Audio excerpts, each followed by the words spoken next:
Ready or not? Here we go. All right. So, what is Forrest Gump's computer password?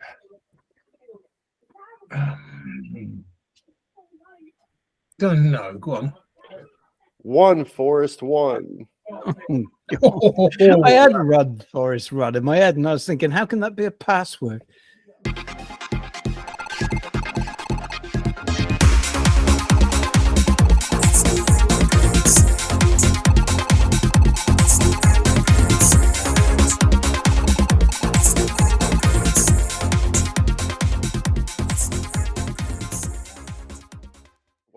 Welcome everyone to episode 47 of The Underground Sound, where we're having tons of fun. I am DJ Exec. With me, as always, our two fantastic gentlemen, Carlos Fandango and Smart Monkey. Together, we are putting the us back into music. So please do like, subscribe, and share, and we'll find the music that you love to hear. And don't forget to click. There's something going on here. It's not going on. Is my mic? Can you hear me? Oh, you can. Yes. It's weird. The screen wasn't coming on. So, and don't forget to click on the little bell, ding-ling-ling, so you get all the notifications of whenever Tom uploads new Underground Sound videos, and then you'll discover lots of great, fantastic, independent artist music. And everybody's voguing for some reason here, but Carlos is absolutely right. Do click on that notification bell. Also, do visit the video description below for this episode and for previous episodes to find the links to all these fantastic artists that we're going to be reviewing today. Special shout out and thank you to our show sponsor, LOTZO. LOTZO just released a new song, which is called In a Minute. It features Mitch Roser, and let's check it out right now before we get to the details on what's going on. Let's check it out. In a minute. Hands on the clock won't move, but the stains on my worn out shoes are only ever growing. Know that it's hard to do because I can't slow down when I turn around. And then my chest gets tight when I begin to shiver and I don't feel right. And I know farewell, this ain't the first time, it won't be the last. But I still can't step over broken glass. And then I see those lights shine so loud, I gotta close my eyes. I know farewell, that I still can't find the way that time passes. Won't slow down, I gotta let it go faster. Walk on in, but you don't know what you're walked in on. Now you're screaming that it's just all wrong. Now I gotta find out why you're pissed off, why you're ticked off. Standing in the middle and I'm looking for an answer. I know it hurts, but this was always coming. In a minute, ooh. For what it's worth, you weren't supposed to see it. So close your eyes, it'll all be fine in a minute. Give the storm time to fly overhead. And if you can't find me in a minute, no, it's alright, I'm hiding inside. But I'm playing it safe, I'm not looking, so I don't think I'll find it again. Said I'm running away, I'm not looking, so if you can't find me in a minute. I see the future coming soon, but it won't distract me from the truth. I read between the lines because whenever you're around, I see right through. And then the clock jumps forward and I'm overwhelmed. It's a feeling that I know so well. And so I speed it up because there's nothing but time when you're in hell. I wanna run the clock down until we reach the end. I'm sorry I got drunk again. Just wanna dance all night, didn't think I'd be here with your friend. Don't freak out, I don't wanna make a big scene now. We can make it work somehow. I don't wanna be the bad guy, oh my lord. There's got to be a better way to move time forward. I know it hurts, but this was always coming. In a minute, ooh. For what it's worth, you weren't supposed to see it. So close your eyes, it'll all be fine in a minute. Give the storm time to fly overhead. And if you can't find me in a minute, no, it's alright, I'm hiding inside. But I'm playing it safe, I'm not looking, so I don't think I'll find it again. Said I'm running away, I'm not looking, so if you can't find me in a minute.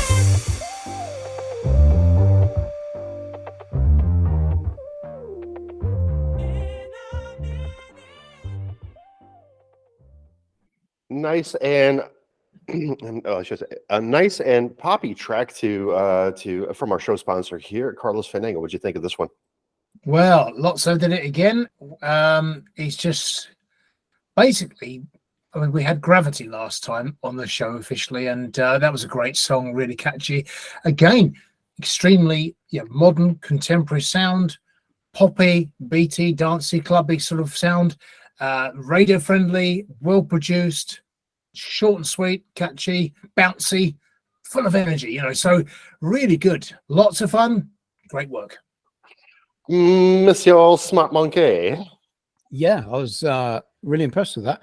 So that's quite interesting, really, because I picked up really good production quality on that, which is unusual for us, because when we hear something raw on this show, sometimes I don't get that. So I don't know if that's my new setup, but that sounded very, very nice on my setup here at the moment. Reminded me very much of Bruno Mars. Really good poppy vibes to it, beautiful vocals, and like I say, really well produced. You know, it's radio friendly, radio ready in my mind. That's a damn good track. Damn good. Oven ready track. Absolutely. I have to agree with both the statements there. It's very ready to go on the radio. It's very well produced. What I liked about it is it had very busy vocals, didn't it? The vocals pretty much went through on the entire track. There weren't very many instrument breaks like a guitar solo or you know, things of this nature. But I mean, since it's a dancey poppy track, you really wouldn't expect, I guess, like too much of a solo in there. Maybe a small drum solo. But I like the fact that the lyrics were pretty much going from beginning to end, and it had even though it had changeovers, it didn't really lose any kind of like production quality throughout, where, you know, the mixing is actually done right here. So I got to think that this is probably a professionally done track, and much thanks for the submission and the sponsorship to LOTZO. So clapping and thank you very much, sir. So real quick here, we touched on this, I believe, a little bit on the last episode, but just to kind of confirm here what's going on with the radio station. The radio station is up. You're going to be able to hear the stuff that we have going on so far. So it's going to be kind of like limited material still on the radio station right now, but it will progress as we go on. However, the one thing that I do want to mention is that we are ditching the 96.1 idea. So for those of you that missed that chat on the last episode, the 96.1 isn't going to happen, just because the FCC just has too many regulations on things that you can say and that you cannot say. So creating radio edits, especially when, you know, it's a very simple word like hell, for example, then, you know, we're just not going to deal with it. We're just no, because we're all sayers, aren't we? We say stuff, so yeah, we just talk honestly and openly and truthfully and how we see things, unfettered, like the world used to be 5 minutes before yesterday. And well, there we are, and we'll have trouble there. So I think we just want to be able to be ourselves with you guys. The word hell that was thrown in there, offensive. Yeah, I do object to it. Yes. Very, very offensive. So heaven, hell, God, you know, penis, things. Stop it! Heaven, hell, God, penis. Stop it, damn you! Oh, I said damn. Oh. I like that though. The trajectory of that heaven, hell, God, penis. Is that your word association game? What comes after penis then? The devil. Devil, vagina, I don't know. Vulva vulgaris. Vulva vulgaris. You know, so words of these natures, we just don't want to censor ourselves. And if your music contains words of this nature, then we obviously don't want to censor your music either. So the 96.1 idea is completely just you know, gone. We will, however, still be hosting this on the internet, and we'll probably look into creating an app for the Underground Sound Radio Network here. We're gonna go. I'm gonna slowly start getting everything back up onto the podcast websites. So the podcast will make a new comeback. And if you've noticed, also one of the things here on YouTube is that episode 36 has been muted and blocked because there was a particular song that became copywritten all of a sudden, just out of nowhere. And they blocked it in all territories, all countries. And so episode 36, I'm not sure. I'm going to re-upload it. But I'm going to re-upload it onto the podcast hosting sites. So I'm not going to re-upload it onto YouTube here, because there's no sense in me going back and just muting that portion of the video out and uploading it here when I could just extract the audio and I could uploaded onto Spotify, for example, without any kind of problems or delays there. So we're really, we try to be as compliant as we can with YouTube, but YouTube really just keeps on throwing different things into the mix, which make this show kind of like difficult. So exactly. Make a noise when you're doing that, Smart Monkey. Show everything. No, I'm under the radar. So yeah, but those are the plans for the radio station, for the YouTube show. The YouTube show will keep on going on, but if it seems like you see, for example, episode 35 and then episode 37 and episode 36 is missing, then this is just what's going on YouTube's part, is they're just blocking everything. So that would be that right there. So just wanted to keep everybody up to date here. And now we do have a musician death to get to here. Robbie Robertson died at the age of 80. Now, I'm not too familiar with Robbie Robertson, so I'll let Carlos Fandango take it away here. Yeah, so Robbie Robertson was the guitarist and writer and singer, and not the primary singer, but one of the singers in the band called The Band. So, you know, one of the more famous albums was The Band, self-titled, and one was Songs from Big Pink. So those were the two big albums they had, the breakthrough albums, and there were some great songs on there. Also, he had a solo career, did compose music for films and so forth, but you know, one of his biggest solo artist hits was around the mid-80s, but 86 was Somewhere Down That Crazy River, which you may have heard. So worth checking out. Quite a cool video as well to that one on if you look on YouTube or something. So but I'd say, yeah, it's good distinctive voice, certainly with particularly with that song as well. It's a cool song. So I'd say, yeah, just cheers with my point. Cheers to Robbie Robertson. Thank you for the music. As we do say, is cheers and thank you for the music. Didn't he have a track that was quite talky? Yeah, that was it. Somewhere Down That Crazy River. Is that what was cool? Was it? Because I remember it being quite a standout track in its time, and it was really good, and he was a quirky character that went with it. And yeah, because he goes down to Nick's bar and all that kind of thing. So yeah, it was that's really worth a listen, that song. Yeah. Got a really good atmosphere about it as well. Cool song. Oh, great.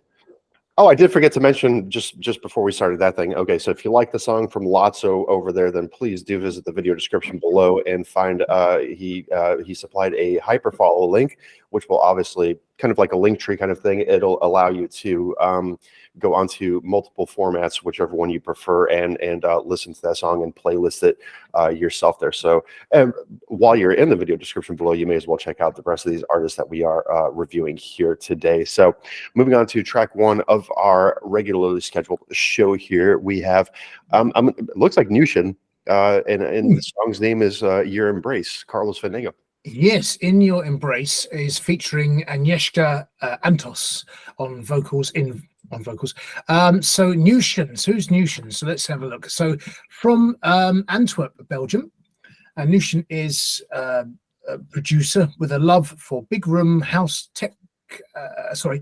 trance and various sorts of EDM. So very sort of upbeat EDM tracked Kickstarters on this show this week. So traditionally, the show starter or close has been a rock track, but lately we've been having some great sort of upbeat alternative tracks, pop tracks and things.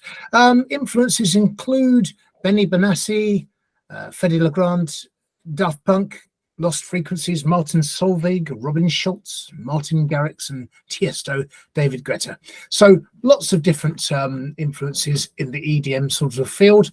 What have people said about this song? Let's have a look. So, nice, I like it. I'm Zone, who we've had on the show before with his ambient music, says fire. So lots of fire for that one. Yeah, I mean, people are saying good vibes, good vibes. And the vocal, commenting on the bomb. The bomb. Yeah, I just read that one. And banger. See if you think it's a banger. I think so. I think it's what people would describe these days as a banger. Well, Agnieszka is a Polish name. It's Agnes, basically. So let's see, 201 plays, 186 fire, 10 saves thus far. Posted 23 days ago, so not bad stats. When you look at the grand scheme of Slabs.com here. So Nushin with In Your Embrace. Let's check it out.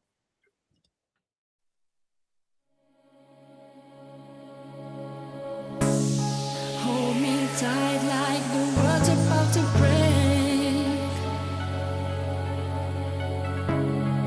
In your arms I find my shelter, my escape.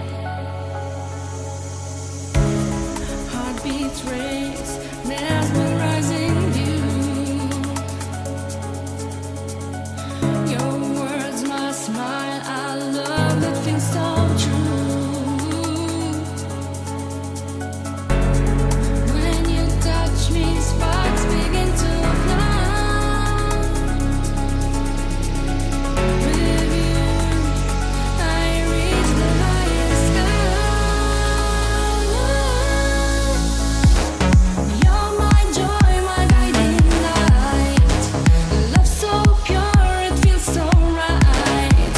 In your embrace, I find my home. You're the one I know. In your eyes, I see a spark, igniting flames deep in my heart.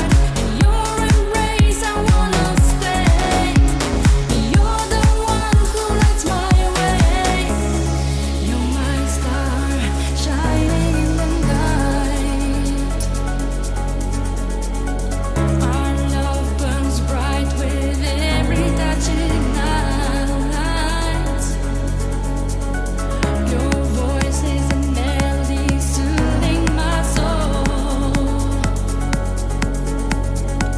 In your eyes I see a love that makes me whole. When you touch me, sparks begin to fly. With you, I reach the highest sky.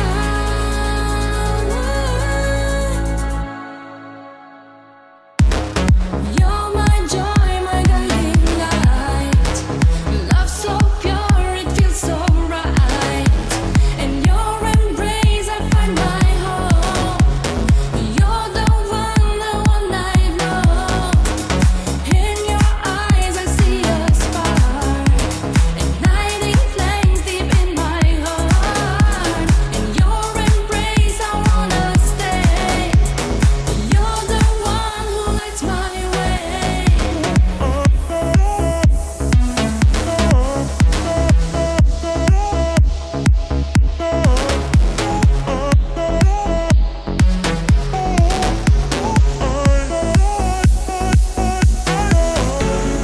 Hold me close, our love won't fade away. With you forever, I'll always stay.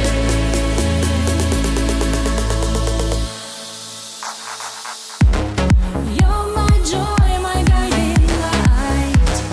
Love so pure, it feels so right. In your embrace, I find my home. You're the one I know. In your eyes, I see a spark, igniting flames deep in my heart. In your embrace, I wanna stay. You're the one who lights my way. Hold me tight like the world's about to break.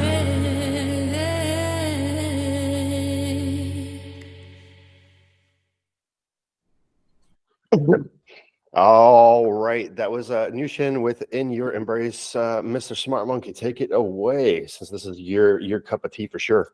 Yeah, nice bit of EDM. So yeah, I mean, there's a lot to like about this, to be honest. Very commercial, very now. It's a nicely produced track, and I don't know what's going on with my setup at the moment, but when I listen to it for these things, it sounded really, really good as well, which is a good thing. So yeah, really catchy, really dancey riffs. It's got everything that you need in the way it's constructed to be a good commercial, radio friendly, for want of a better word, piece of music.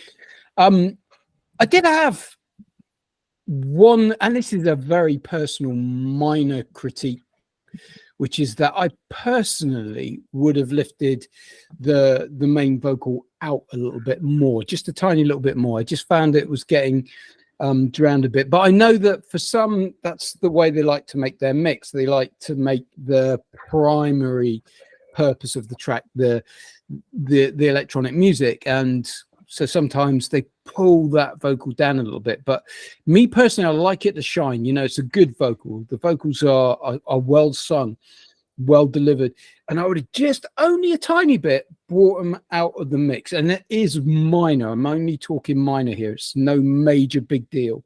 But just for me, I would just polish them up a little bit and rise them out. But could be just my own taste. Well, nothing that can't be solved with just a little bit of automation, right? Oof, yeah, just a tiny bit, and I'm sure it's just about here. Yes, sir. Carlos Fandango. So you think it's just more of a sort of volume thing rather than, because you can add various effects to pull the vocals out as well, exciter or something maybe. But I actually think, well, I think you're right. Although I like the vocal because it was understated, and yeah, perhaps that combination of having the vocal going up a bit because it was so understated, it was nice to hear something that wasn't over the top, wasn't affected, yeah, with modern styles. Sorry, there's a noise going on outside here. So yeah, we've got clubby, poppy, beaty, radio friendly, contemporary, well-handled production.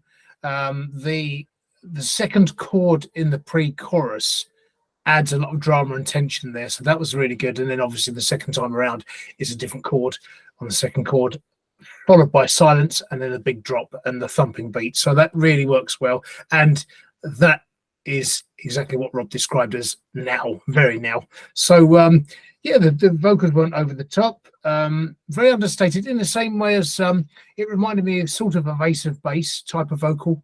Yeah, that's that sort of vocal sound. And the sidechaining, your gated effect wasn't too much. A lot of these modern songs have got the gated effect, which really discombobulate one's ears, and this one didn't have that too badly. So I actually really like this because of that, because it was tempered, it was controlled, it was subtle. So, but really catchy track, and it's sort of kind of bit synthy, bit EDM. It's kind of bordering those, you know, just straddling those two zones in so much as, yeah, very much Europop, but modern contemporary Europop. Really good, really good. It was really good. So the comment that I left is, you know, I really thought of it as more of a Robert Miles kind of like a 1-in-1 kind of song. The structure for it, because the beat definitely reminds me of somebody like Deadmau5, for example. Like Deadmau5 could definitely compose this beat, and I mean, it was a very, very well composed beat and rhythm and everything. I mean, everything like kind of like seemed spot on. So the minor critique that I'll give it is the same thing that the Smart Monkey said, is that the vocal, especially when we're kind of like approaching like the halfway to the 3/4 mark, tends to dip into the mix a little bit more. But once again, nothing that can't be solved with just a little bit of, you know, reconfiguration of the automation there and just kind of like bring everything back up just a tad. Otherwise, I think that Agnieszka has very strong vocals, and I got to say that Nushen here has huge talent as far as, you know, music production is concerned, because I'm assuming from the picture that I saw there that he's kind of like doing everything on his own here. So if he is in fact doing all of that on his own, then it's a very difficult task to take over. And when it's done right, it just comes out just that much more brilliantly.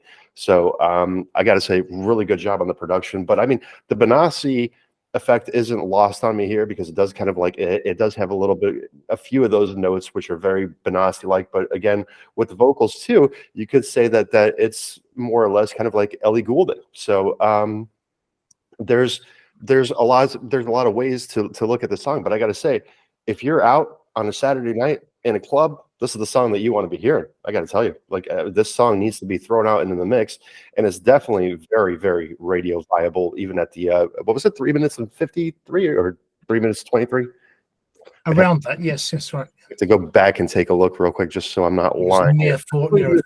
Yeah, 3 minutes and 58 seconds. But even at 3 minutes and 58 seconds, you know, if you're driving in your car heading out to the club, and you know you're listening to like a pre-party kind of show on the radio, this is definitely a song that you're going to be jamming out to. So, good job, Nushen. Yeah, so this will be one that surely features on Monkey Beats or one of your EDM Oh yeah, Like absolutely. EDM shows. Yeah, I reckon Yeah, so. I've already left a plus mark as far as that one's concerned for that song. And I must say, isn't Agnieszka a lovely name, especially when compared to the anglicised Agnes? Agnes, yes, no, Agnieszka, yeah, it's very pleasing. It's very pleasing to the ear. Yes, it is. Yeah. Better than Agnes. It'll be like I believe it's Aga. Aga do. Aga, I believe it's kind of like the shortened version of it, right? Aga, Agnieszka, Aga. Agnes. But then we have Agnes. Agata also. It's very nice, Agnes. So I used to remember Agnes. All right. So once again, great job, Nushin. In Your Embrace is the name of that song, available on multiple platforms. Please do visit the video description below and check out the links to these artists. And well, not that far below Monkey, but you know, That was quite a lot below, wasn't it? Really, it was very below. The video description below this video. How about that? And then make these artists your own, show some love, and get the word out on this fabulous underground music here. Track number 2 of our regular scheduled program here. Ollie Schewerin, it looks like, Hurts to Lose a Friend, Carlos Fandango.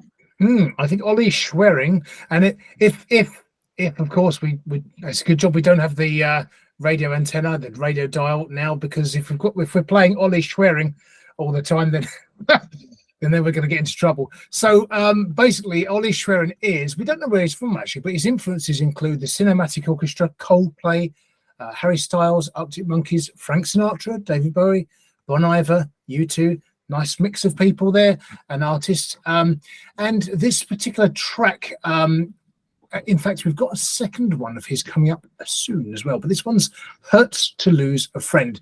And okay, it's only had 2 saves at the moment, but the ones that have saved it and commented, few and far between. I think it's undeserved. It needs much more, deserves many more listens and comments. It says, excellent guitar work on this. I also like the subtle vocal layers spread throughout. And that was Michael Klein. Jim Ritter-Acuff says, good work. And JDB Musico says, love that guitar work, beautiful lyrics, nice job. I said that's a really nice song. Chilled out, melancholic acoustic track with a contemporary vibe. So see what you think. I like Ollie Schwerin's music so far from what I've heard. I think our audience being as discerning as they are, I think they're going to enjoy this one. Well, the audience shall decide once they listen to the song, which we will check out right now. So Ollie Schewerin. I said Schewerin, because that's the way that you wrote it in the notes. Oh, did I? Yes. Oh, sorry. Sorry, I did the E in there. Let's take out the E now on my side of things. But you don't need to. We're here, man. So you don't need to take out the E. You have enough trouble pronouncing these names without me adding to it. So I'm sorry. I finally did notice that it is Schewerin here. So Ollie Schewerin 2 months ago posted this song, 42 plays, 2 saves, 35 fires. Let's see if we can't show some more love here on the Underground Sound. Let's check it out.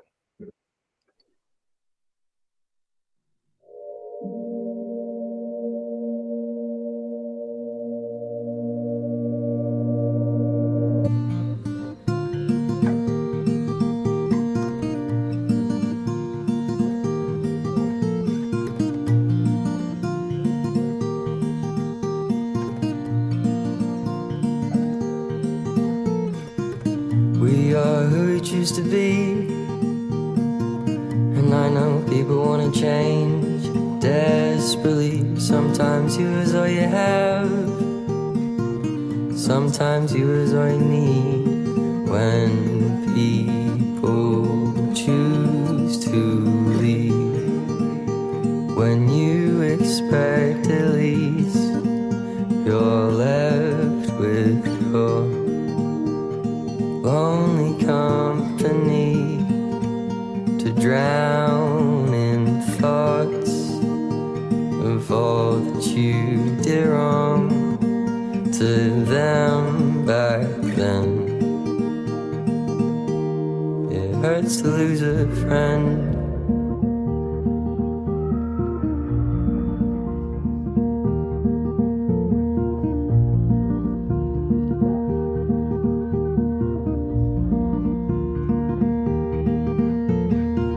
But then the world starts to throw a group of people that you love and get to know. Feels like everything is fine, feels like everything's alright for the first time in a while.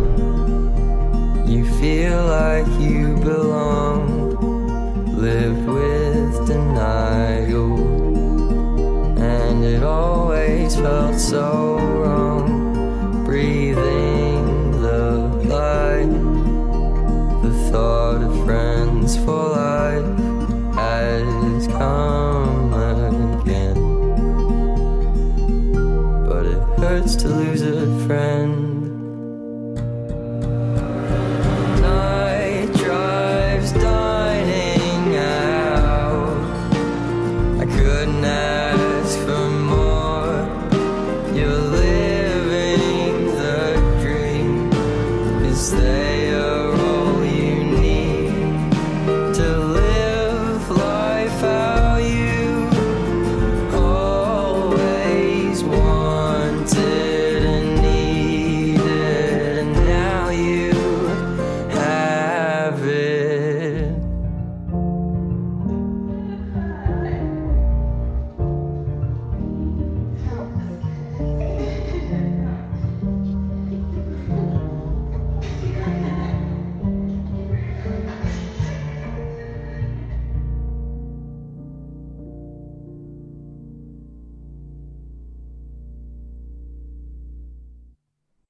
So Ollie Schewerin, hurts to lose a friend. We've all experienced that, so we all do understand that as well. Carlos Fandango. I mean, as I mentioned before, my friend Dan, it's actually his anniversary of his birthday the other day, on Friday the 4th of August, and I was listening to a song only this morning. The Kinks' Days came on, and they played that at his funeral, and it really, music has this way of pinning memories and things, and I think this is the sort of song that would resonate with people, because the focus of the song is pretty much entirely on those nice vocals. He has a very good, nice, unique timbre to his voice. And yet it's got that sort of a modern acoustic folk song type of feel that Bears Den might do, or that sort of Jose Gonzalez sort of thing where he did the album Veneer, Heartbeats, and that sort of feel, that sort of vibe. Nice texture to his voice. I think maybe just a tiny wee bit more build up to that big bit, but then perhaps that's the idea, is that big bit comes crashing in and then it ebbs away. So in the terms of sort of ebb and flow, that's quite static, and then it suddenly builds and then it fades away, but it kind of gets the point across. I mean, because the focus is all on the lyrics. I think there is space for artists like this, and as I say, we've got another one coming up in a few weeks' time, I think, and from Ollie, and I think he's one to watch. I think he's got promise, talent, and he certainly shows it in this song. I like this one. It's nice. Words from Carlos Fandango: promise and talent, smart monkey. Definitely space for an artist like this. I mean, this track, it just oozes emotion, and it oozes quality. It's delivered well. I loved right from the moment that the track starts. It's got this very short intro, and intros are often overlooked and they can make a big difference to how a track is then perceived. And it almost has this haunting little element to it in this very short intro. So you almost know that there's almost like a haunting element to this track.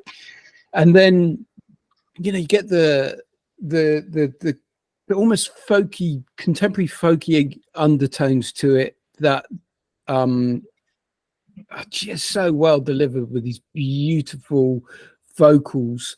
And so straight away, all I could think of as the song started was movies like The Fault in Our Stars and these emotional Netflix movies that are out there that are that these tracks just lend themselves perfectly to. And I really think they would snap this up, because the lyrics are so on point, they're poignant, it's so beautifully crafted that it'll just sit over a movie like that wonderfully. And Just make it shine. And then I seriously think that Ollie could go a long way with tracks like this, because those tracks people hear and they add them to their playlists, and it's just a beautifully powerful track. So yeah, I think there's definitely a place for this. It's really good. Well, I Smart mean, Monkey, that is a very good call on the film. I agree 100%. That's definitely a rom-com, well, not rom-com, but a romantic drama soundtrack all day long. without question. Without question, 100% on that. I completely agree with that. I've not seen the film that you guys were talking about. The one that kept replaying in my mind, the one that I saw recently was Manchester by the Sea, which was Casey Affleck. You know, he lost his brother, and he had to take over guardianship of his brother's son, and then there was a lot of drama. So a song like this can definitely be thrown in there because, I mean, hey, just the title alone, for crying out loud, right? So I got to tell you, because I was thinking is like radio stations, especially in the United States, that are kind of like lacking. I don't know where this would fit on the radio. Would you put this on a country station? Would you kind of? Yeah, it's more folk to me. I think It's more folk, but I'm putting contemporary together folk. a show. I'm putting together a show that's country folk. So it's mostly country, but for some folk as well. So there's room for that, and because they dovetail nicely anyway. And the origins of country is folk, and in the origins of blues, and a lot of American music is actually old English folk music, believe it or not. So it does go around in circles, and it does dovetail nicely. But also, I think. No, go on, back over to you, because I'm sorry, I forgot the point I was going to say was. Back to you in the studio, John. Thank you, Carlos Fandango. After just fucking interrupted and then just throws it right back out after he gets what point he's trying to make. That's how professional this show is, folks. So no, the point being is that, you know, there's not a lot of mainstream radio stations out there that would feature this kind of music, even though they should. But however, they do make tons of movies that would be in the nature of this song, which would fit very, very, very, very beautifully into a lot of them. Once again, Manchester would be one of them. About Time would be another one. Great. This is great. I mean, this is the type of music that these Hollywood studios, they really need to snag this up. They need to throw it in there. I loved the build to the drums too, because it really worked. Because let's get to the main point of this song, where the star of this song is the lyrics. Mm-hmm. The lyrics are deep, they're meaningful. You know, the vocals are nicely executed. Everything's very nicely put together, and when you get that build into that portion where the drums come in, that it really creates a very tender atmosphere. Mm-hmm. And it's lovely. It's a very nice piece of work. Very nice piece of work. Nicely done. Agreed. Totally. You know? Yeah. Which brings us to our first installment of the Purple Bowl of Destiny. Oh yeah, the Purple Bowl of Destiny, and we've got also with us, of course, the Al joining us. Al seems to have, well, what looks like Stuck his wings in a plug socket. is actually hair. I don't know where you got that. Oh, right. I know where you got your hair from. Yeah, I do.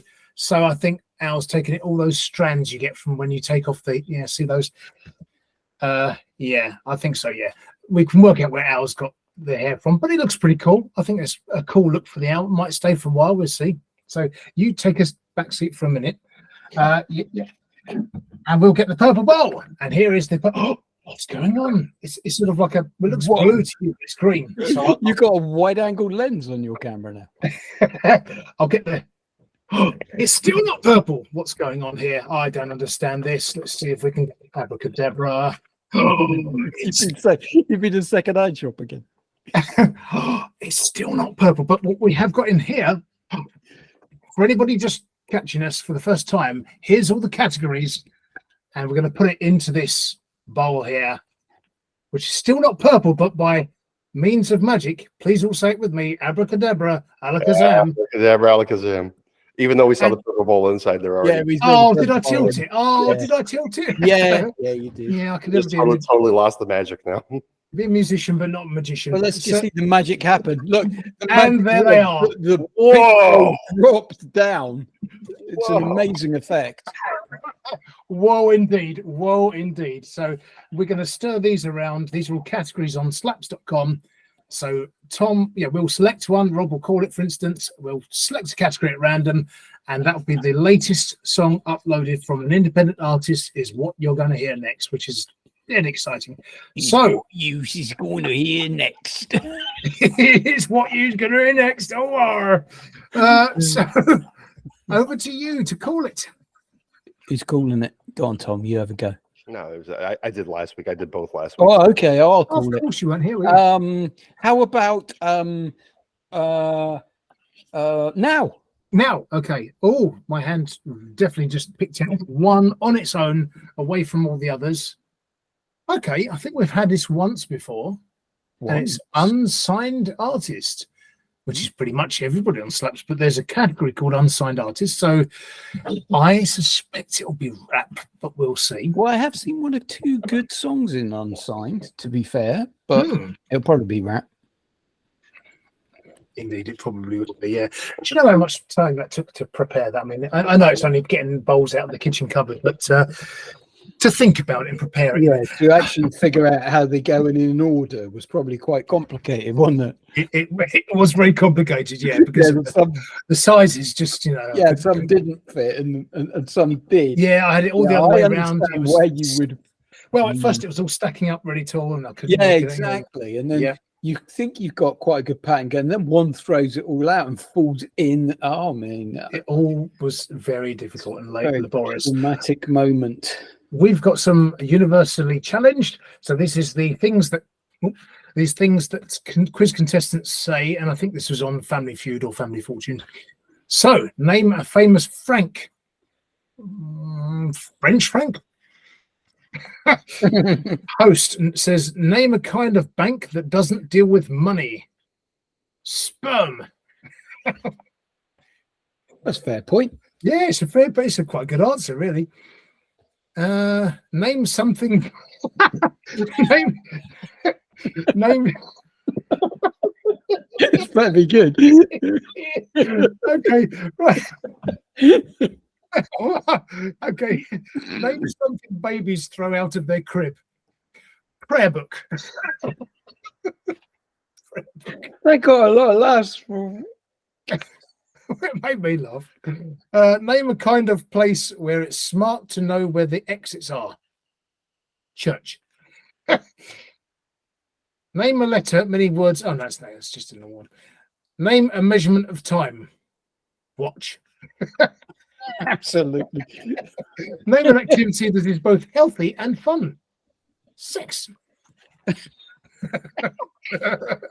See, I always use that one. That doesn't work most of the time. It doesn't. No, it just doesn't normally work. No, you can try all you like, but come on, it's healthy. It's good for you. And fun. Not with you in. Oh, good for your skin. Right over. Back on that bombshell with it being good for your skin, fun and healthy. Over to you in studio, Tom. Should be ashamed of yourselves. Disgusting. Mm. Yeah, Well, I that's gotta all part of the process, being ashamed. All right. So the newest song, which was just posted 1 hour ago, is by a gentleman named maybe a group. I'm not sure if it's a gentleman or a group here. Folks, it's FOK3S, but it's FOKES on Slaps here. Folks. Yeah, some let's see. Not many influences going on here, just categories.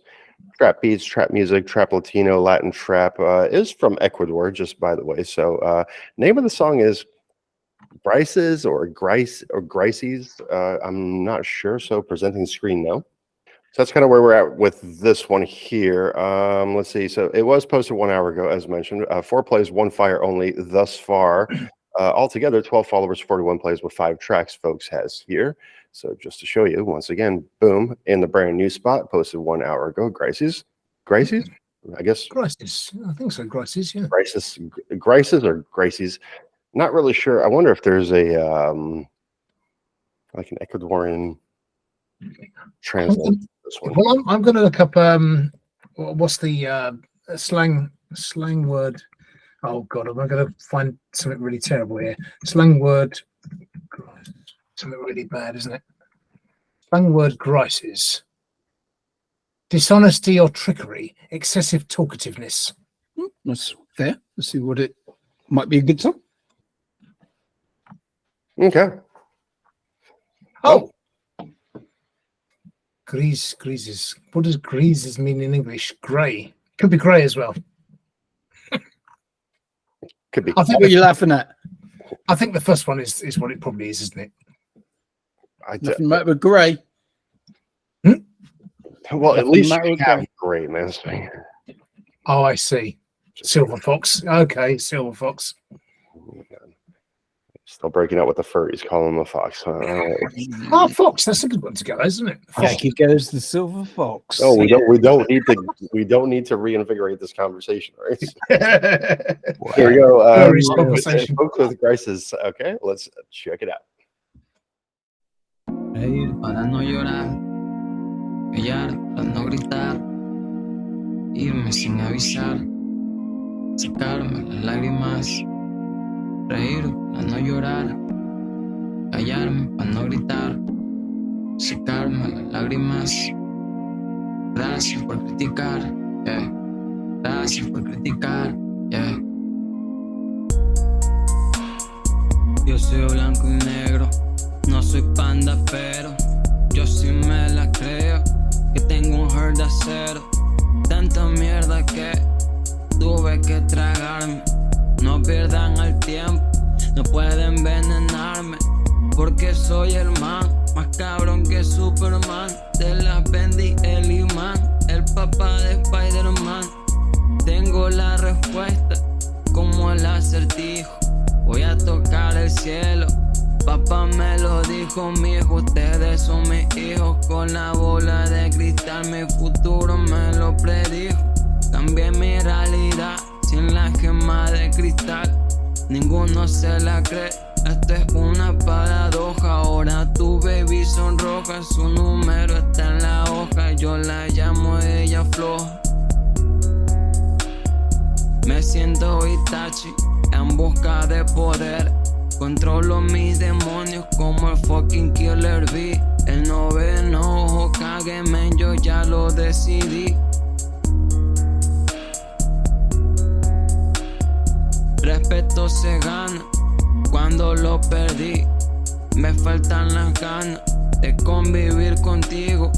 Nunca tape el sol, tape el universo con sus pequeñas manos, men. Es tan triste eso.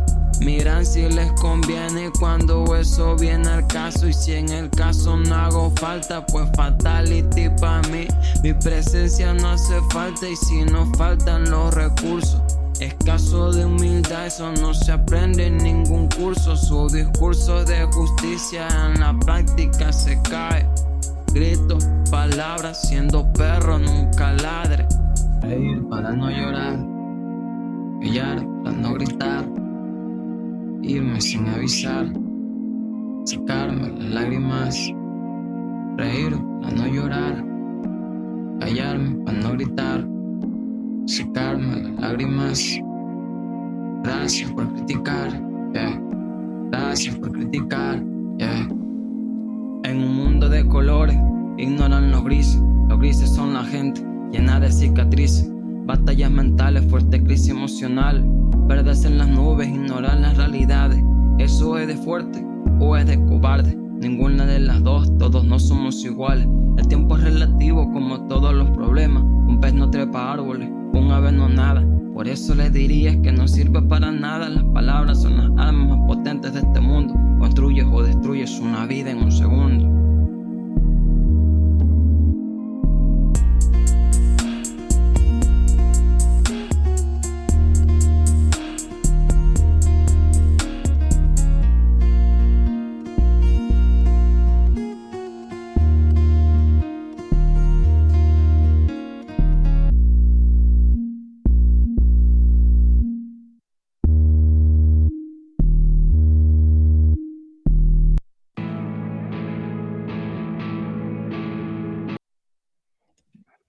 All right.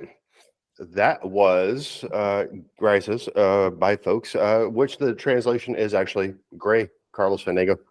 Yeah, I think with the artwork as well being sort of a black and whitey grey type of a face with the light side, dark side, I suspect this is about those grey areas of dark and light combining, where somebody may be trying to be good, being bad, or having devils and demons to sort of contest with. Because the intro had that sort of monster vocal effect and a church organ type of sound type of thing, so it was like the devil versus the church.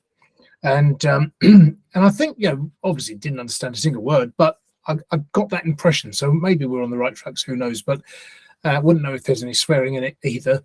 But that said, I quite like that slow delivery. It's almost like a narration style of vocal to that. But that bit, that intro bit did return again, and it broke up that song a bit. And then his delivery changed slightly towards the end section, and the music sort of developed a little bit. So it was quite interesting. I think this could be used in a Pedro Almodovar film, that kind of modern style of one of his more modern films. But yes, I actually, despite not under, goodness, what I put there, despite, there we are. So basically, that concludes my take on it. But I think actually went a lot, the one single thing, it did actually go past a lot quicker than I thought it would. So I think it was actually a little bit interesting with the music. It wasn't setting the world alight, but it was interesting. Even though I didn't understand a single word of it, I found it quite engaging. Okay. Smart monkey. Yeah, I think this kind of highlights the fact that tracks like this are all about the lyrics and what they actually mean, because he's picked a good riff. I really like the little hooks that he's got in there, where he, it's very monotonous, and then it does change. And when it does, it's at those sort of key points for this style of track. The thing that I'm not getting here is obviously what it actually translates to, and the whole content of the word has to be the whole focus of the song in my mind. Yes, there's nice little undertones that are going on there, and they're nicely done, but it has to be about the lyrics. And if the lyrics are, I don't know, grim or dark, I don't know, we might be going, oh yeah, this is a lovely little number, and then it's got really bad undertones. I don't know, but it just goes to show that without understanding what those lyrics deliver, I would say you're missing 75% of this song, 75% of it in this instance. So that last 25% for me, it isn't bad. It isn't bad at all. He's got some good little hooky, catchy bits in there. I love the Latino accent works well on this track. His delivery of his voice and everything works well, but I just don't know what it actually means. So, I don't want to sort of necessarily go, yeah, it's a great track without knowing exactly what they're talking about. But that's just down to me and understanding. It's a shame sometimes, because I wish we had the translation of the lyrics. But there we go. I can only go on what I hear. Exactly. This is all that we can do here is just go on what we hear. So I think the beat's nicely produced. Again, my biggest beef with this one is going to be the fact that the vocals are overlaid. You can tell that very, very, very quickly. I mean, it's very apparent from start to finish. It's a completely produced beat, and then the vocals are added on top of it. There were some vocal effects added to it to try to compensate, but it's obviously you could tell that it's not actually mixed into the mix of the entire song. Yes, sir, Mr. Smart. You're bang on there, Tom. I mean, this is an easy track to make in some ways, because if you've got a very high quality sample, you just loop it, or 2 or 3 high quality samples, you just loop it. You've got what you think is the main part of the track, and then if you then go and sing over the top of it, which is something external to all of that, then of course it, obviously is going to stand out, because the other stuff, the samples have been mixed and the rest of it hasn't. And I totally agree with you, Tom, that the rest just sit at odds with the pro stuff that's sitting underneath. Well, very, very much so, because you can't run any of the stuff that we talk about here, like automation, sidechaining. You can't run any of the things kind of like essential to making a complete and, like, let's say, for radio friendly track or whatever the case may be. Now, I do wish that I knew what the lyrics were here, because the delivery of it suggests that they're a bit darker, a little bit more subtle, maybe perhaps some type of romantic quality to it, maybe, possibly. Once again, it's in a different language, so that could be something that's missing here with not understanding it. So, is it a horrible track? No. Does it need work? Yes. There's things that need to be done here to make this kind of like outstanding. One of those, which would be obviously hopping onto Google Translate and just really kind of like doing a translation of the lyrics so people can actually read along as you're singing and kind of figure out what the topic of the music is here. But also, essentially, once again, is just get the vocals mixed into the actual music. So, again, not great. It's not top 3 material. Not horrible. It's not horrible. We've definitely heard worse. Great. Yeah. On to our regularly scheduled track number. It's Chris. I'm going to assume Ljung. Yes, I think so. Young. The Tree of Life. So this is our regular scheduled track for the sort of instrumental spot, even though we're on the 12 track format now. But Chris Ljung is from Finland. Says 26-year-old musician from Finland. Hope you enjoy my orchestral music. So doesn't say who the influences include, but clearly various composers. Now with this track, he gives us an introduction saying, I've already introduced you to this fantastic world in another project of mine called Our World. But now the people will show you a big tree that gives life to everything on their planet.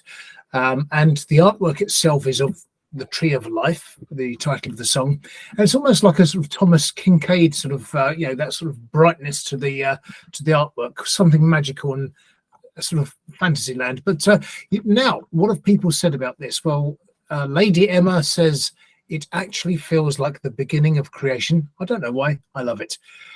Good job, mate. That's Musicamente. Nice vibe. Love how this song is opening up, and a masterpiece. See if you think it's a masterpiece. Masterpiece. Very strong word there, masterpiece, right? So Chris Ljung with the Tree of Life, very, very nice artwork indeed. You'll see it here in just a second. Let's check it out.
All right.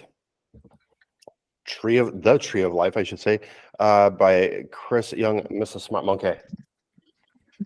I love this sort of stuff. This nails it on so many levels for me.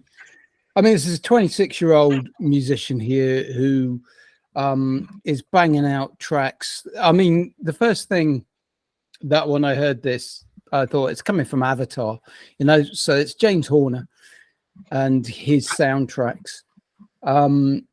He has just absolutely nailed the essence of that moment from that kind of film, and I'm sure he's got inspiration from films like that. Tree of Life, you know, it just oozes that sort of visual quality. And as you guys know, I see music, and this just has nailed it on so many levels for me. It's done exactly what it needed to do. I can see that scene. I mean, obviously, it's there ready for a soundtrack. You know, this guy's got a future in making music for soundtracks. 26 years old. I wish him every success, because this and listening to some of his other tracks, he's just hitting it right on the head. So, you know, he's got a future for sure. And it's in soundtracks, and this is a beautiful piece. So yeah, it could well make my top 3. Smart Monkey says he has a future for sure. Carlos Fandango. So, Rob, were you one of those children, a bit like Sixth Sense, where he says, "I see dead people"? You used to say, "I see music." I see music. I do see music. That's really weird. Other people hear it and they hear lyrics and things, and I don't. I see music. Yeah, I understand that. It just creates things for me, and yeah, this is beautiful for me. I find the same thing. A lot of music, particularly this sort of music, is extremely cinematic and visual. And I mean, what I said was, I stick by what I said on Slaps. It's a wonderful composition, very high standard, straight out of a TV science and nature documentary. But also, I've written James Horner as well. You know, so you've got the Lord of the Rings sort of feel with the earthy sort of. It's not quite piccolo. It's probably more likely not quite penny whistle, but it's one of those sort of high. Irish whistle type of things, and yeah, The Hobbit, and yeah, of course, Avatar. But yeah, very much film soundtrack. But it's got an elegant grandeur about it, almost fantasy film like. So, but for me, you know, is that chord change at the end as well was absolutely brilliant, and extremely reminiscent of Vangelis. The whole suddenly over the sort of synth sounds coming in at the end as well, with that chord change, very much like the end of something like the Blade Runner love theme. It's got that in there. So yeah, he's drawing on all sorts of influences there, and again, could easily get into my top 3. It's a contender. It's a contender. Could have been a contender. Yeah, definitely. Well, it can contend. That's for sure. It's very nicely produced. Let's just get that right out of the way, just because it is very beautifully put together, and it definitely conveys emotion. First thing that I thought about also was Avatar. All 3 of us have mentioned it, and that's really the first thing that popped into mind. The comment that I had left had mentioned that, just that fact. It is very spacey. I got to say that what you were talking about, Carl, there, if you had like Neil deGrasse Tyson kind of like talking about something scientific and there was a visual to break out, then this song would be right behind it. So I got to say, yeah, it's very nicely done. I got to say that there is a future here, honestly. As far as the composition is concerned, it's, just pretty much top notch, very professionally done. It's short and sweet, kind of like to the point. So definitely fits within those kind of guidelines of, like, let's say, movies and TV shows. So I liked it. It was good. Thumbs up. Probably a contender for the top 3. So that was, if you enjoyed that one, folks, then do visit the video description below. Find the links to all of these artists and find your preferable, media, whether it be Apple Music, Spotify, Slaps, whatever the case may be, and just do playlist that song, make it your own. Let's get the word out there on these indie musicians. Moving on to our track number 5, Aziz Dhanu, and was it last week or the week before that we had Aziz? Carl? Now we had, I think it was the week before because we had Rob with us, because we were talking about Prasanka, which was Prejudice. That was the song that had the very quiet, long build up, about 2 minutes long, 1 minute 55, and then suddenly it sort of burst into life with a sort of Lennon-esque type of John Lennon sort of vibe to it. Well, you weren't too sold on that one yourselves, either of you, but I quite like that one. But this one is, I think, drawing heavily on a Pink Floyd influence. So see if you sort of get this. I mean, certainly it's had 4 saves and a few fire so far. Comments saying nice arrangement, good. Listen to my new song, not the same. Nice. Nothing like a personalized comment. Yes. Bass is dope off rip. I don't know what that means. Dear. Excellent. Misspelt. Oh, good grief. You're having a rough time here, aren't you? Some of these comments are terrible. Oh, someone says Chris Daftry. I don't know what's going on here. Very organic tone and love the backing vocal. Pretty cool. Good job. So let's just skip the comments because they all seem to be nonsensical going on here. So this translates into a predecessor criteria. Ooh, so I looked that up. So kind of an interesting title, right? So the criteria predecessor, maybe. Let's check this one out. Aziz Dhanu. Let's see. This had 2 months ago, 93 plays, 4 saves, 96 fire so far.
Well.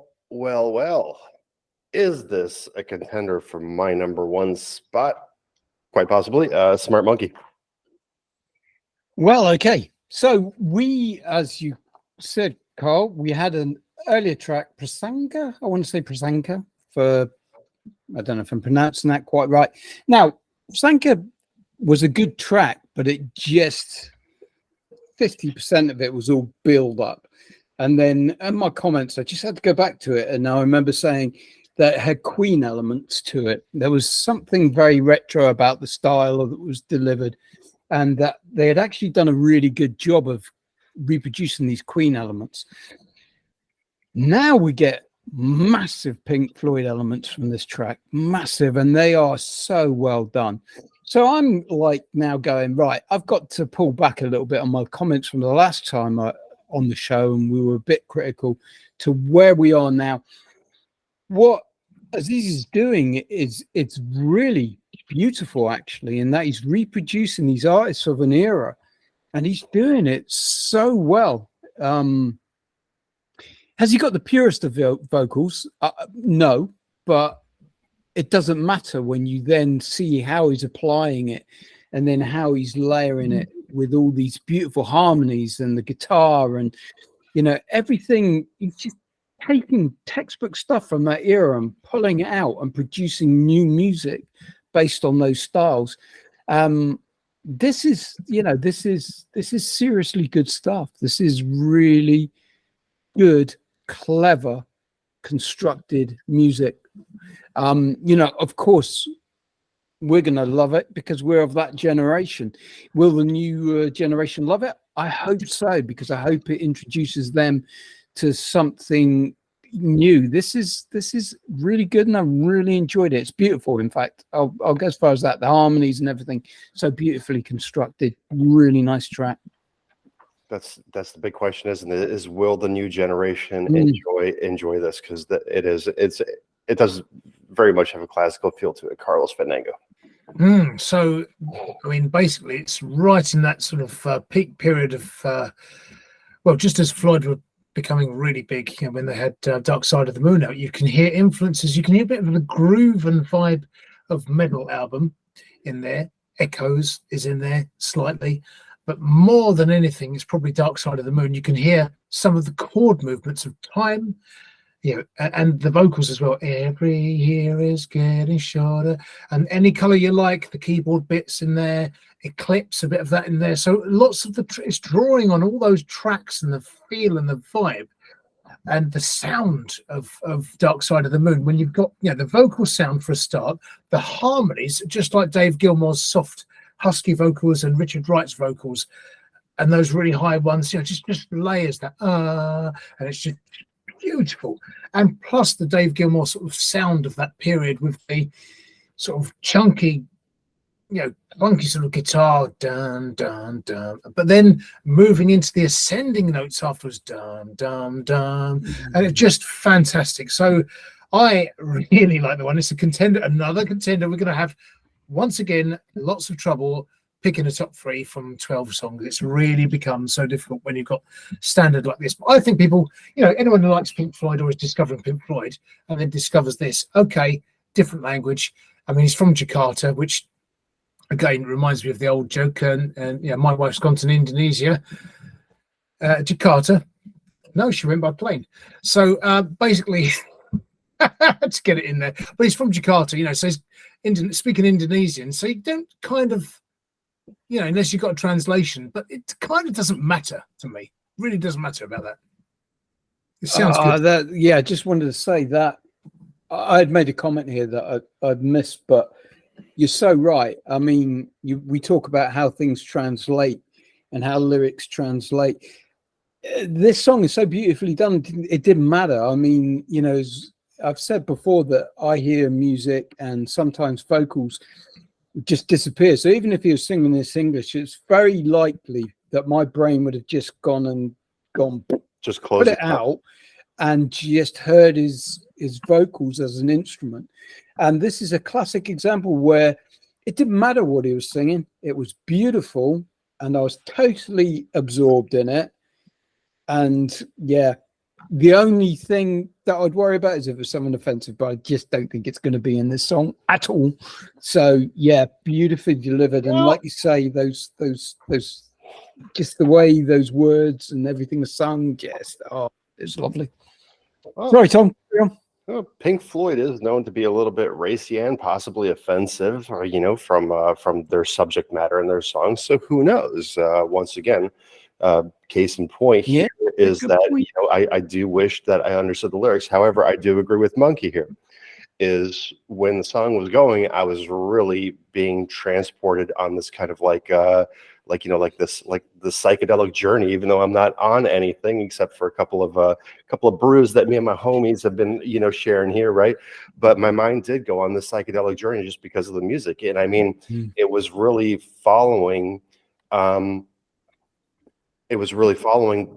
Pink Floyd type vocals or Jim Morrison from the Doors, especially because when that organ came in towards the middle portion, 3/4 portion, that really reminded me of a Doors kind of style. So we take it from like the 60s into the 70s, and it was just like it was beautifully moved because there was not only do you have the Floyd element, but you do have like a Led Zeppelin element, and you do have like a Bowie element, and you do have like a Doors element. So the influences here are really, really, really coming across to make this piece of music, which is somebody's. It's his. It's definitely his. It's definitely it belongs to the band. I'm assuming that he is working with a band here with all the instruments, unless he's playing everything himself. In which case, I'm even more wow, because that's just mind blown at that point. And so I got to think that if we were listening and we did understand the lyrics, we would definitely touch on a lot of Dark Side of the Moon, a lot of it. I think it's just an absolutely fantastic piece of music, and once again, it's just possible for that number one spot of mine. Honestly, it's just because music transports you somewhere else, and the lyrics are just taking a back seat to everything. You're doing something right. I did forget to include Al, so we didn't actually ask Al whether he was the owl of whatever. Well, that's usually at the end of the Purple Ball, but it is the owl. You're well afield, so Al's going to have to be getting involved with Purple Ball. You totally missed it by 2 songs, man. Sorry, I'm really so sorry. It was very unprofessional, wasn't it? Yeah. Okay. Did you approve of it? Well, He had his hair done and everything for this occasion. He got the just braids. got off in a huff. He got the braids and everything, dude. Come on. Yeah, I know. Just got off in a huff now. So Al is very annoyed. Well, did by he that. approve or not? For crying out loud. Yeah, we're talking about what was the song? No, that was the rap song. Greases. Yes, Greases. Yeah, he had all the rap hairstyle and everything going on. He was ready to get involved, and you just cut him out. I think I've really upset Al this time. Like, properly upset. Gone. What was his verdict on that song then? Yeah, come on, tell me. Will not tell me. Oh, he won't tell you that, isn't it? He's just mad now. He's just very, very upset. He's very upset with Carlos Fandango for not remembering the format of this show. Do you know what? I don't know what made me. It came in really late now. I'm so sorry. Yeah, I can't believe it. I'm still waiting for Call My Bluff too. So. Oh yeah, we've got that next, haven't we? Before the track before the break, we've got the Call My Bluff. You need to look up the word for that. It's probably in the Call My Bluff book there.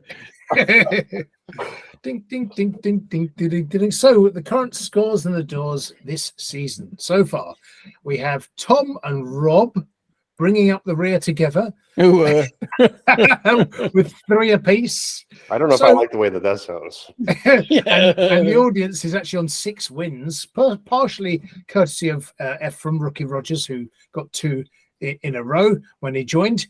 But between Tom and Rob versus the audience, that's equal 6 apiece. So collectively you're doing okay, but individually. How did I do last week's and I wasn't here? Did I lose? When you see the show, we did it, but we didn't actually score it. So, so just because we wanted to be fair. Yeah. So when you gave your answers, you were like, I wonder what Rob would have given his answer. Yeah. Well, let's but have a little think. just pause Can before anyone you think give of a up. really That's thick all. shit answer to give? Well, do you know what though? I think that when was you me, see though. this, when you see the show back, you'll realise that the audience and Tom got every single one wrong. You had a very good chance of picking up a point there, And I didn't. No. and you didn't because you weren't there. So, I mean, I could have made up answers for you, but I wouldn't do that, because don't do it for anyone else. Audience. So currently it's 3, 3, and 6 to the audience. So let's see, and we're about to go on our second page because we've had. Are we quite a going few there now? rounds. We're doing. Are we doing it now? Ding, ding, ding, ding, ding, ding, ding, ding, ding, ding. Yes, we are. Oh, yeah, sorry, the theme tune's just kicked in. Did anyone hear it? Yes, that was it. I did do it before, but it's obviously didn't do it enough. Ding, ding, ding, ding, ding, ding, ding, ding, ding, ding, ding, ding, ding. So you've got okay. No, let's go with this one. I've just got to read it because the glasses. That's what I normally wear, is the glasses. No wonder I couldn't read it. Let's have a read of it here a minute. Everything's all tiny and blurry. Oh, that's better. Right, so we got Ormolu. It's ORMOLU. Ormolu. So is it A, an alloy of copper, zinc, and tin that has a gold color and is used for decoration? Is it B, Native American name for a turkey buzzard? Or C, a ribbon worn in the hair? So is Ormolu A, an alloy of copper, zinc, and tin that has a gold color and is used for decoration? B, Native American name for a turkey buzzard?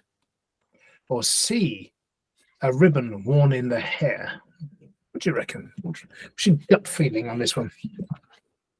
My gut feeling is B, so I'm going to go with my gut feeling on this time. Like Gut without feeling. thinking about it, yep, I'm going with gut feeling B. Yeah, I want to go B as well on this one. I've done chemistry and I don't think it's A. And C just didn't. Yeah, I'm going to go with B. Yeah, I don't think that there's anything to do with chemistry at all. But watch me be wrong. Okay, audience, you're going middle for good as well. So you don't want to sacrifice or risk losing points just in case they get the point right. Well, I can tell you, all of you are wrong. It's A, an alloy of copper, zinc, and tin that has a gold color and is used for decoration. Ormolu. Ormolu. Or Molu. So the second, Is that like a proper chemical name for it then? Or is that like some kind of...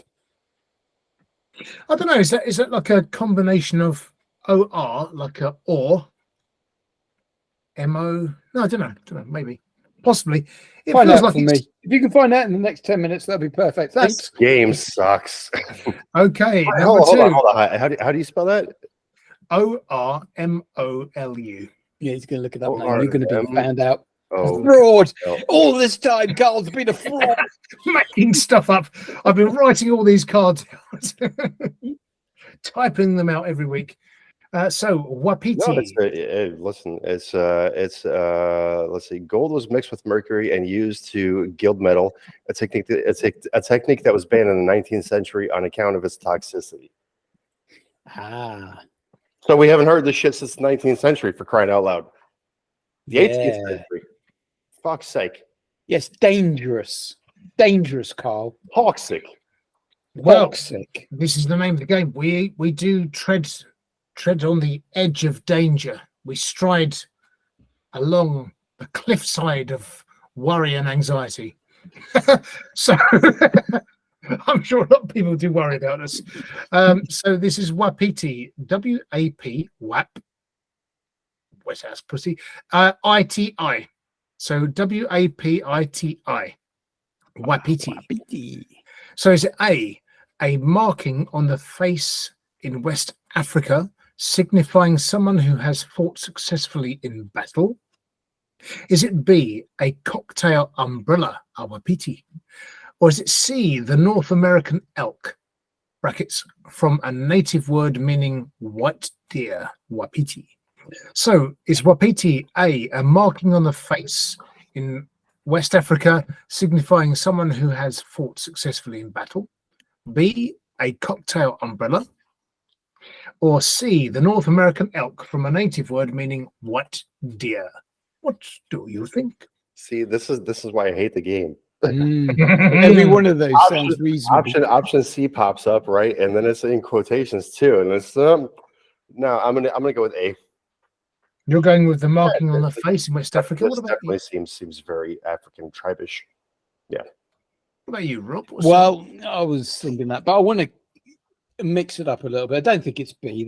There is a term for those umbrellas, not that. So C. I'm going C on You're this, going just C. to keep it exciting. An audience, you just hedging your bets with B. Okay, all right. Okay. No way, surely It not. is. It is actually. The answer is C, the North American elk. Smart monkey.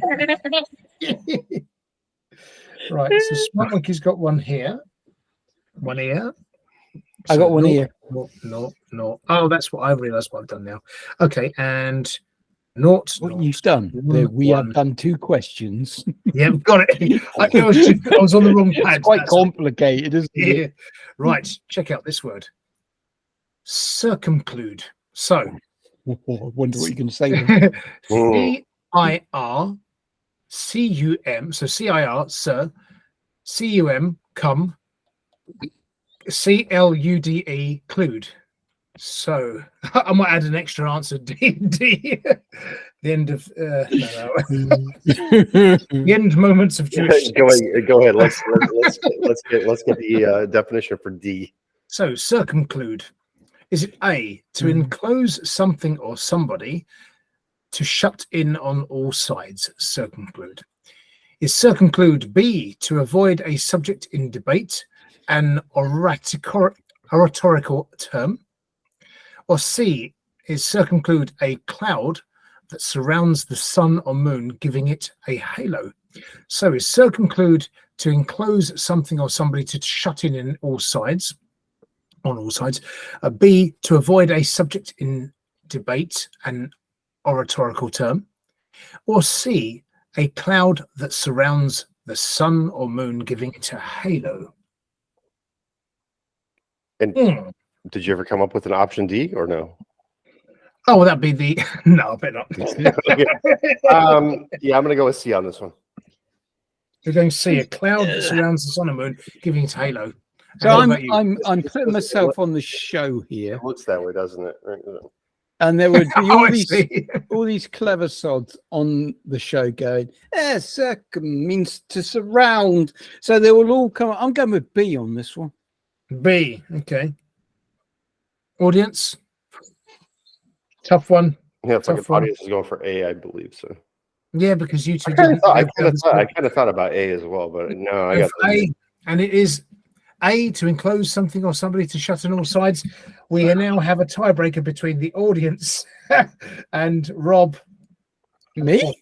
Yeah, because you both got one, so this is the But tiebreaker. Tom got none. Afraid so. What? Tom got none. I haven't gotten any in like 3 shows. What? Tom got none. Got none. No, None at all. I think I need to get some and raise the score a little bit. See, Sounds like you do need to get some, yes. So we've got the word, tiebreaker word, plexor, P-L-E-X-O-R, plexor. So is it, I mean, Tom, if you vote on behalf of the audience, that'll be good. Oh, sorry, audience. I'm not sure if I'm doing you a favour there. Yeah, the audience I might get don't worried think about you are, that. but I'll try my best. I'll try my best. Good. Okay, so you're the audience for this one, for the tiebreaker. So is it a plexor, A, one of a group of muscles in the lower back? B, it should say an energy giving, but it says a energy giving glucose based drink in the early 20th century from proprietorial name. God, the way these are written out, who wrote these? From a proprietorial name. Or C, a small medical hammer, a plexor. So is a plexor A, one of a group of muscles in the lower back? B, an energy giving glucose based drink in the early 20th century from a proprietorial name? Or C, a small medical hammer? Who wants to go first with a guess? Well, Rob will have to answer first here. I want to go with. Oh man, this is ridiculous because Tough. A sounds like the one to go for. Yeah, I'll go with A. We're But, going yeah, for a go with the A. muscle lower back. Okay. What about you, Tom? What was your gut feeling? On behalf of the audience, I'm gonna have to go with. I'm gonna have to, because B was just very wordy. It like had this like ultra long kind of like description on it, so I think I'm gonna have to just go with C for the audience on this one. C, a small medical hammer. Yes. I can tell you the answer is C, a small medical hammer. Audience, you win. Again, 7 versus 3 versus 3. Wow. Just shot yourself in the foot there, Tom. I did. I'm really, Well done. I'm really paying more attention. I should say more attention on behalf of the audience than I am on behalf of. I think you had it right the first time. Intention, you dirty. Yes. No, my intention is not to lose this shit. I'm trying to wipe the floor with you because you were so far behind. Hello, ladies. I got that answer right. Anyone want to come back to mine? All right. What are the scores and the doors now for everybody's reference? Right, so it's 3 to Tom, 3 to Rob, 7 to the audience. 7. Yep, 3 indeed. 1 and 2 is 3 indeed. Yes, 3, 2, 1. There we go. So, try that. All right. Moving jolly on to our exciting stuff. regular schedule. Now, track number 6, Michael Gannon, Bad Boy Side. What's going on? Bad Boy Side, Michael Gannon. So we've got, did I misspell that one? No, Gannon. So he's from Ann Arbor in Michigan, USA. It says Michael Gannon, singer-songwriter, producer. I'll tell you more about the song in a minute. Influences include Fleetwood Mac, George Michael, Motown, spelt incorrectly there, as Mowtown, the place where they mow lawns. Christine McVie, Ferron, Stevie Nicks, so very heavy Fleetwood Mac influence on Michael. And this particular song, it says here, after surviving sudden onset heart failure during Christmas 2021, I took up music again in recovery to heal my heart and spirit. If you wanted to know anything about my life, you will find it here in this song. So this will be interesting. And people have said, sounds great. What a great song. Sounds great. Great song. Okay, cool song. Sounds good. So it's all that kind of thing. So, yeah, I think actually, this has become the track before the break has become a regular country slot. Regimented country slot. And he's the host of Call My Bluff. And you know what? I had to get that country slot right there because that'll be an entirely different kind of slot. If yeah. I'm gonna slow it down just a tad, just because. No. Like, I mean, I'm just gonna put a little edit, like cunt. Oh, I see. That's what he did for me. I didn't inadvertently drop the C word. I perfectly dropped the C word, didn't I? On almost my first show. Yes. Oh, my moment. Yeah, you C-bombed us straight away. Yeah. Couldn't wait. That's why we can't go on the radio. I had to get that burp out. Yes, exactly. We'll never get past the country segment. So, that's. I mean, I'm doing country folk for all you. What was it? The best of folk and country for all you country folk. You're dicing with that there, aren't you? Yeah, I know. You need to get that one memorized, bro. All right. Yeah, that's right. I've got it all sorted. Don't you worry. Michael Gannon with Bad Boy Side over here. It looks like available on Spotify, Apple Music, SoundCloud, YouTube. I'm pretty sure everywhere else that you can imagine. Let's check it out.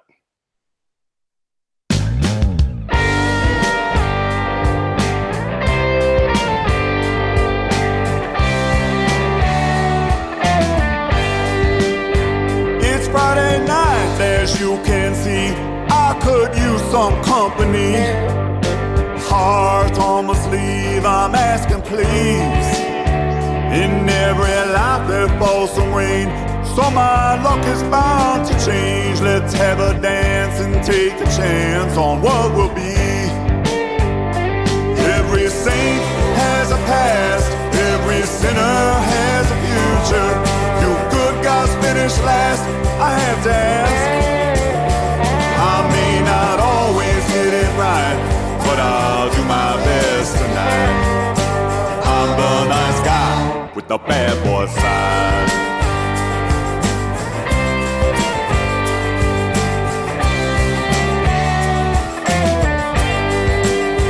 I made mistakes, there is no doubt. Life has its way of working out. If at first you don't succeed, try me.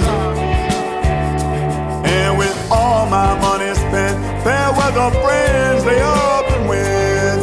So baby, that leaves you and me.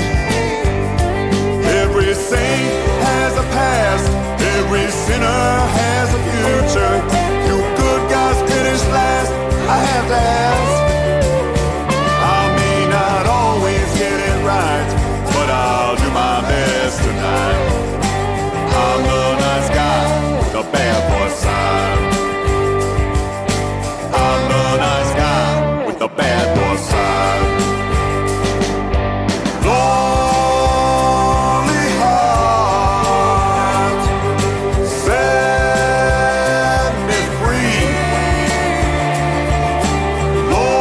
Lonely heart, set me free.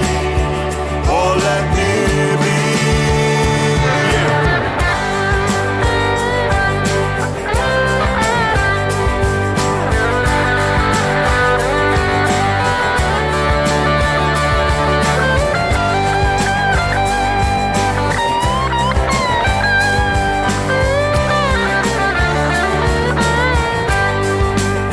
I've cheated death a time or two.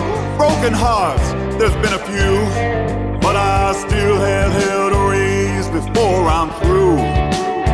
And if you're feeling it tonight, or Mr. Wrong, he might be right. I'll show you what them other boys won't do. If you're a law-breaking, soul-shaking, heart-racing, dream chaser, love maker, sing with me. Every saint has a past, every sinner has a future. You good guys finish last, I have to ask. I may not always get it right, but I'll do that thing tonight. I'm the nice guy with the bad boy side. I'm the nice guy with the bad boy side.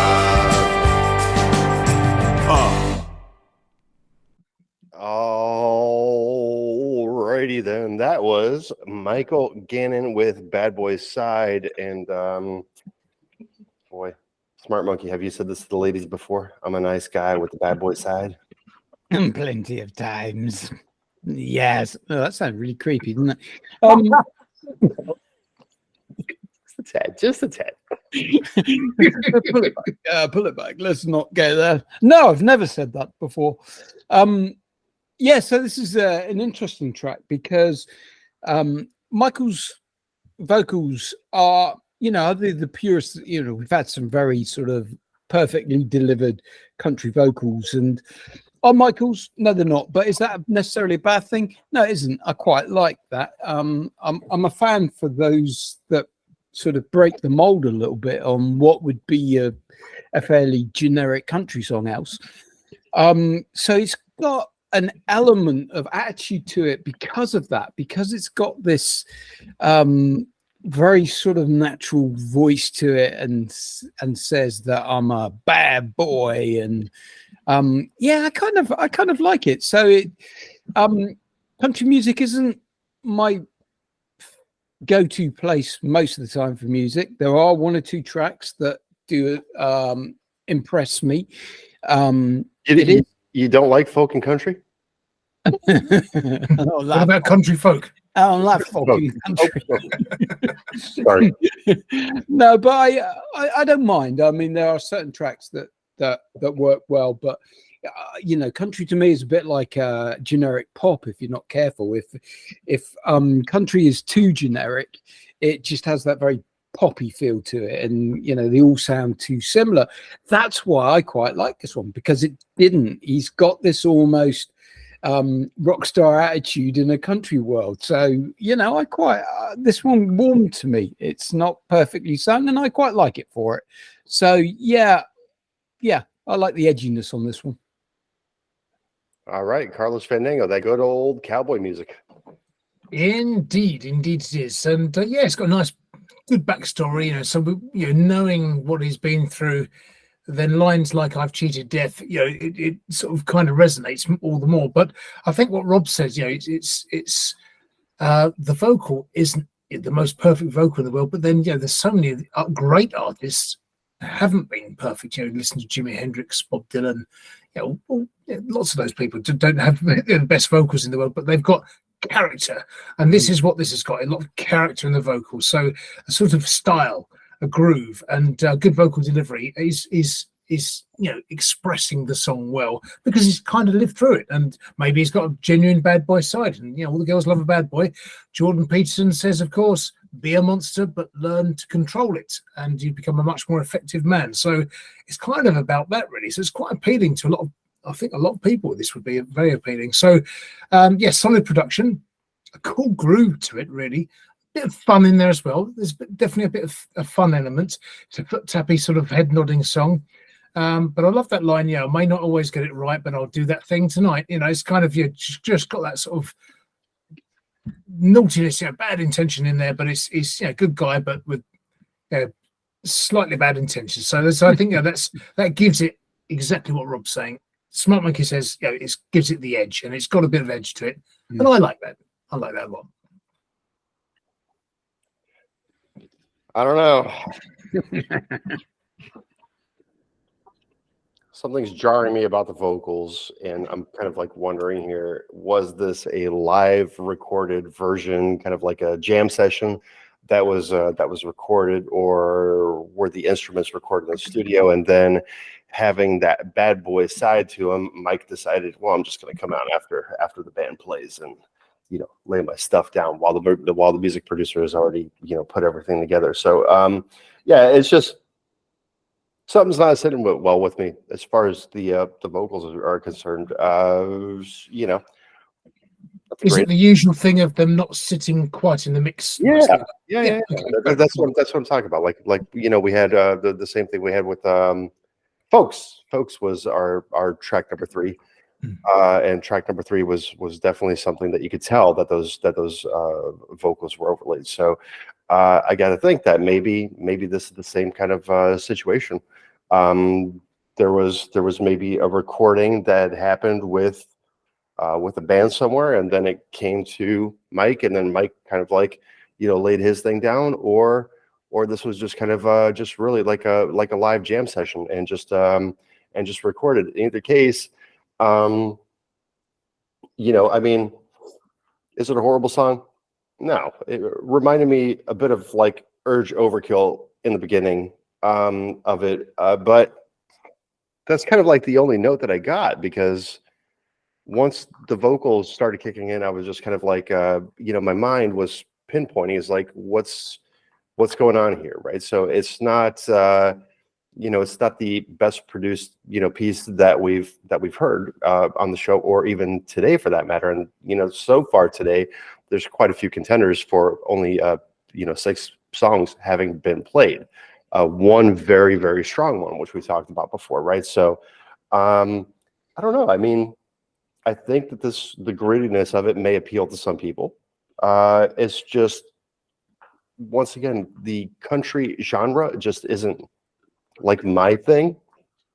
I didn't really like start getting into it until, you know, we had good, you know, country songs on the show here. You know, Survivor was one of the better acts that we've had.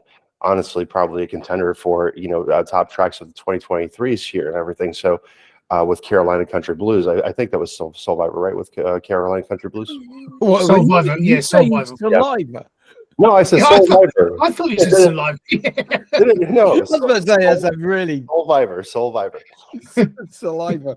I'm sorry, my nose is stuffy. I did the Afrin, and it's just for some reason it's still not opening up like my nasal cavity here. Saliva. No, that was saliva with Carolina Country burps. Carolina Country love Blues. it. Yep. I love it. By the way, Al is only here because you mentioned Folks Track 3, but Al, I know you lit up, but it's too late. You're too late. Ah. Let Owl have his say. Come on. Well, I'm sorry. Bring him back. Bring him back. Bring him back. Hey, Al's back. Yay. Okay. Right, Al, okay, so what is it? The Owl of... Yeah, come on. For which track are we doing this? Oh, this is for folks. Okay. The actual Purple Bowl track. And we'll let Al also have his Every time I judgment talk, his on hair. Michael's track Every as time I'm well. talking, his hair's going all over the place. Is that you doing that? Is that Like what it was- Julio. Are you ready? Yeah, that's exactly what I was thinking. Like Julio. So, Not ready? Coolio, man. Oh, Coolio. Sorry. Right, ready? Steady. Coolio. Coolio. You didn't even know you were doing that, and you've come up with a. Oh my god! So, ready? Do you remember what you're doing? Do you remember the song? You don't even remember the song. Turn to the camera again. You don't remember the song, do you? No. Right. Okay. Just do what you think. Yeah, that's it. There we go. Okay. Well, that was a disappointment. What is that? The owl with headbanging? What the hell, man? I think it's sort of not sure what to do, so just nod. I think he's having a fit. Sorry. I'm so glad we brought him back for that moment. He's having a fit. Sorry. We're better. Why doesn't Al? What's going on? Al, let Al have his judgment on Michael's song. Come on. Oh, Michael Gannon. Okay. Yeah, right, it's only ready? fair. Come on. You were listening, weren't you? Okay, ready? Dun dun dun. Yeah, Always liking that one. I think nodding the head. I think it was bopping a bit to that one. Dun. That sort of beat, wasn't it? It was a head nodding sort of song, wasn't it? Yeah. So okay, off you go. Oh my god. Did you just hit yourself in the eye with the paper? Yeah, he's getting a bit. I think it's because he's got all the hair and he's making. Because we have to cut now for Carl to go to A&E. I'm a bit bitter and jealous of anyone who's got hair, you know. Mind you, I've got to say, I don't miss shower time. Comes every day, and it's like takes no time to wash, no time to dry. It's fantastic in that respect. It just looks the same every day, and sometimes gets a bit too shiny. Well, I'll agree with that. You know. Yeah. One of those things. I mean, when we have our hair episode, finally one day. I went as the BG, well, one of the BGs to an event recently, and it was quite nice wearing hair. It was nice. I had the old shirt open, medallion. Yeah, it felt quite good. Having Oh, hair. that was pretty brave if you leave this shirt open. I wouldn't have done that. No, I don't mind. I've got the old hairs and stuff, so it was okay. It was felt quite sort of retro man kind of thing. Quite Yeah, I liked it. went to a tribute, Bee Gees tribute band the other day. I didn't realise it was your shirt you're supposed to left open, and I had gone down with the trouser flies open and it all hanging out, which didn't go down so well, which I thought was all the Bee Gees thing. But there you go. Wow, that's quite something there. Thank you very much. I didn't know you were there. It was quite something. Yes, you did. That's what Something to behold. A thing of great Something magnificence. to be held. Huh? To be held. I Yeah. offered, but no one wanted to hold it for some reason. Oh, poor you. Man, not even your wife.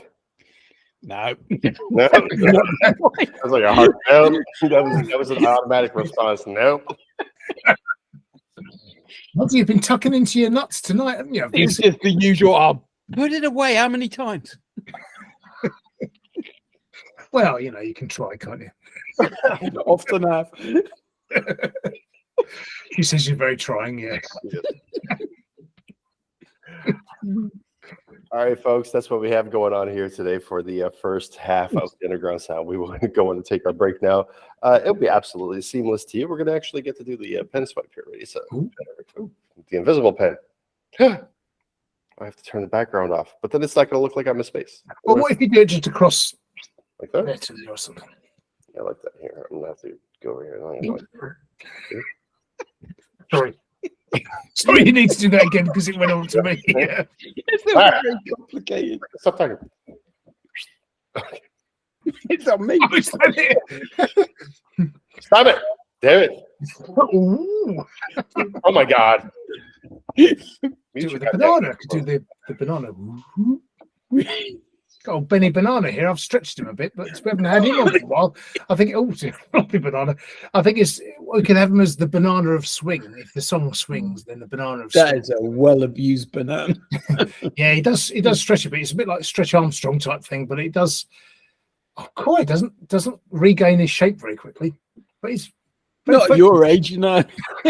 Once upon a time. But you know, it's very, very sort of flexible. You know, it's kind of, but it does. Yeah, it's a bit floppy and bendy. You know, these days. I mean, the banana. God, we haven't had Benny Banana for ages. I say had. I mean, had him on the show. Have you got no? I mean, I'd love. We can't see how your room is set up, but you've got like a little box down here of all your little like Carrot Top, right? I've got a drawer. I've got a drawer full of things. Yes, so I've got the Reggie, and I don't know how, but he's got a post-it. Oh, he had a post-it note stuck in his mouth saying it's Barney. But we've got all sorts in there. Yeah, I mean, you got a little box down there. It's a drawer of stuff, and I just this was Ferrero's lips and eyes last week. I've got my thing in here as well, the old nose. Do you remember? Of course, yes. Yes. How could you forget? Like, do you remember? Yeah. So I've got all the sort of props and bits for the show in the drawer, and then the top drawer as well. It's got bits, but we've got sort of stuff dotted around, you know, in case we need it. Like if we need an emergency banana, then we got a banana, you know. Everything you might need in a YouTube show. Just in case. I forgot the emergency banana. We all need an emergency banana. Quick, it's an emergency. Get a banana, quick. Yeah. Do you want a banana? Right, okay. How long do you need it? How thin? How thick? Okay, all right. There we are. Bendy. Yep. It's a very smiley. I mean, it is one of the happiest of fruits, isn't it? Because it's very smiley. It's yellow. It's sunny sort of colour, and it, got a smile. Although it can be sad as well, but it's all very, very happy. So I think as fruit goes, it's actually quite a good kind of fruit, isn't it? It's very. I mean, my brother dressed. We did a. Here we go. I love how there's always a story. well, my brother dressed as a banana one time. We went to this 80s weekender thing, and at this sort of low grade location, but it was good event. But my brother, didn't have a sort of like a fancy dress costume except for this banana outfit. So it was a giant banana. But do you know what? The girls loved it because it's a big friendly banana. It's for some reason it just everyone wanted to have the photos taken, cuddle him and stuff, and it was just got so much attention because he was a big giant banana. I was the same. I went to a fancy dress, didn't know I was supposed to be in fancy dress, so I went as a banana and got arrested by the police and taken into prison. But I suppose it's how you project your banana, isn't it? Really, I suppose so. Yeah, and it sounds like you had a bit of a slip up there. I didn't really go in prison. That sounds really bad, doesn't it? That sounds really. No, you as soon as the police came, you said, "Let's split," and you ran away.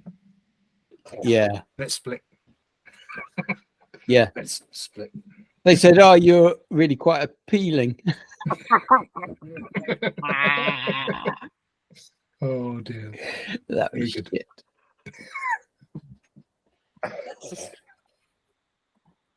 Okay, shall we? Should have left right. Do you want to do? Let's have our break, shouldn't we? Do you want to do the pen swipe again?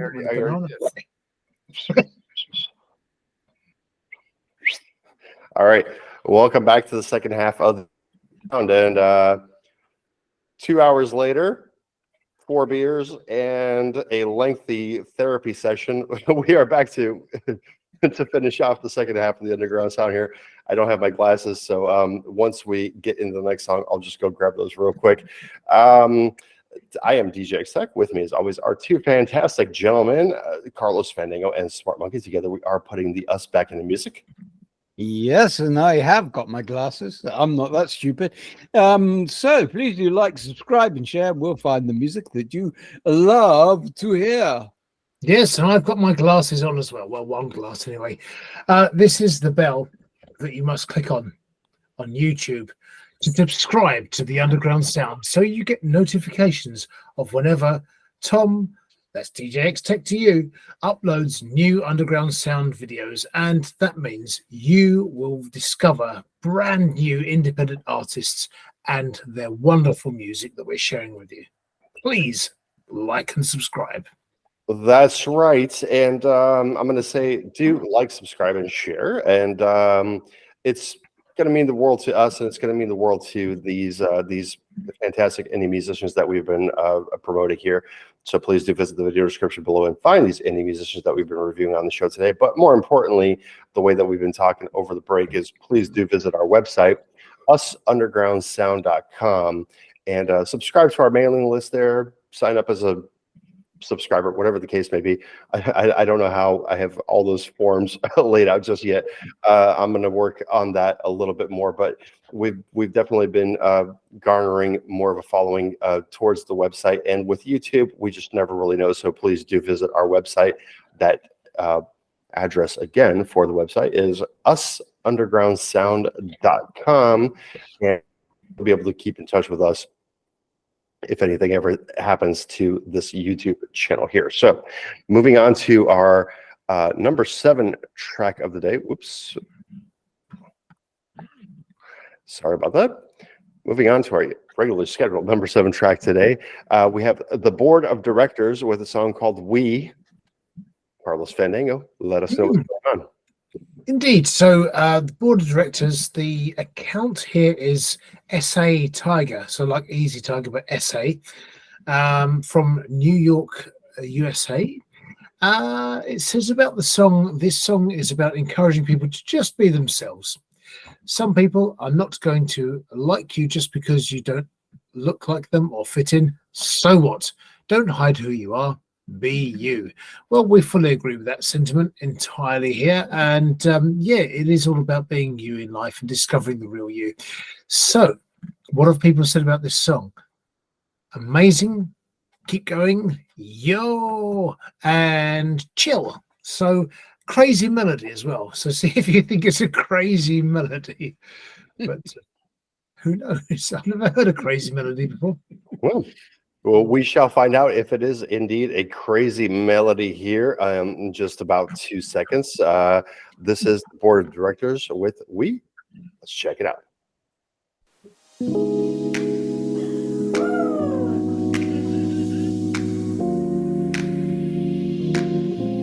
Just like that.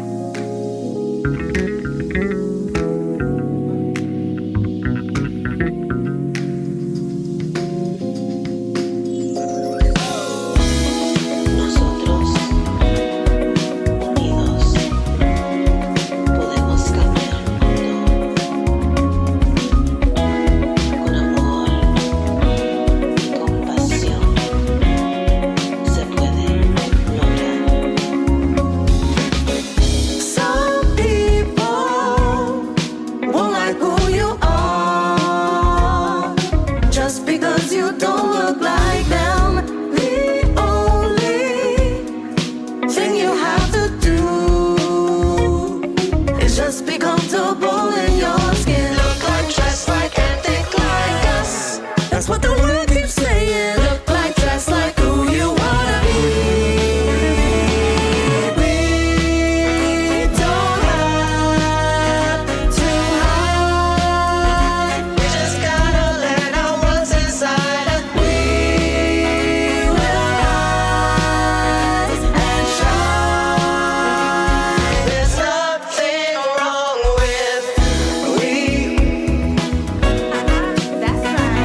That one was We by the board of directors. Smart Monkey, take the comments away, sir. Well, this is a very interesting track. For a number of reasons, really. Not only on just the case that it's quite a funky track, well produced in its own right.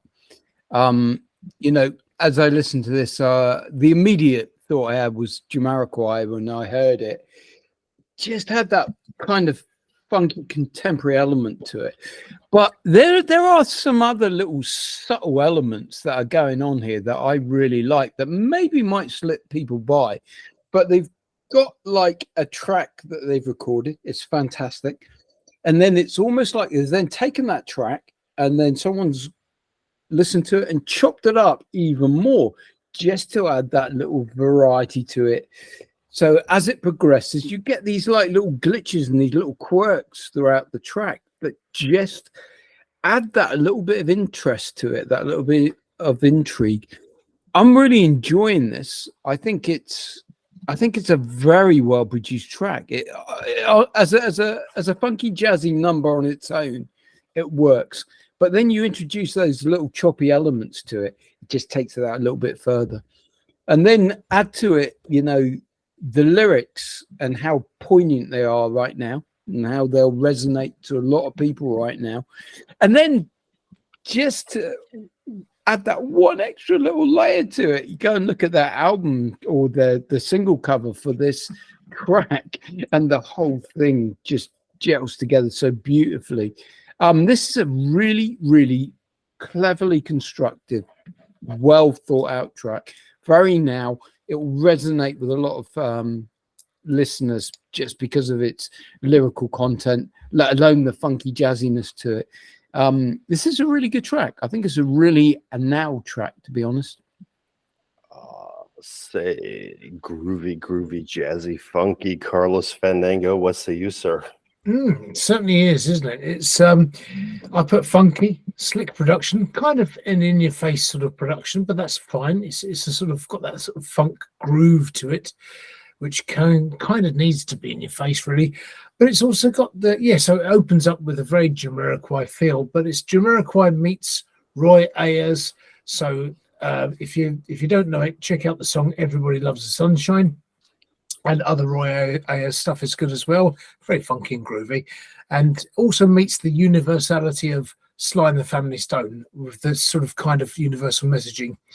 I think the one thing I would say with this one is that I would actually really love to hear, even if it's on 15 seconds on the outro, a slow outro, taking it to 4 minutes would be fine, because the song is engaging on its own anyway.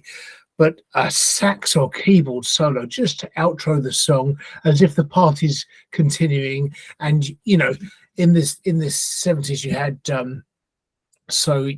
Marvin Gaye would have sort of done a part one and a part two of a song on the A and B side. So it's almost as if you're just going out.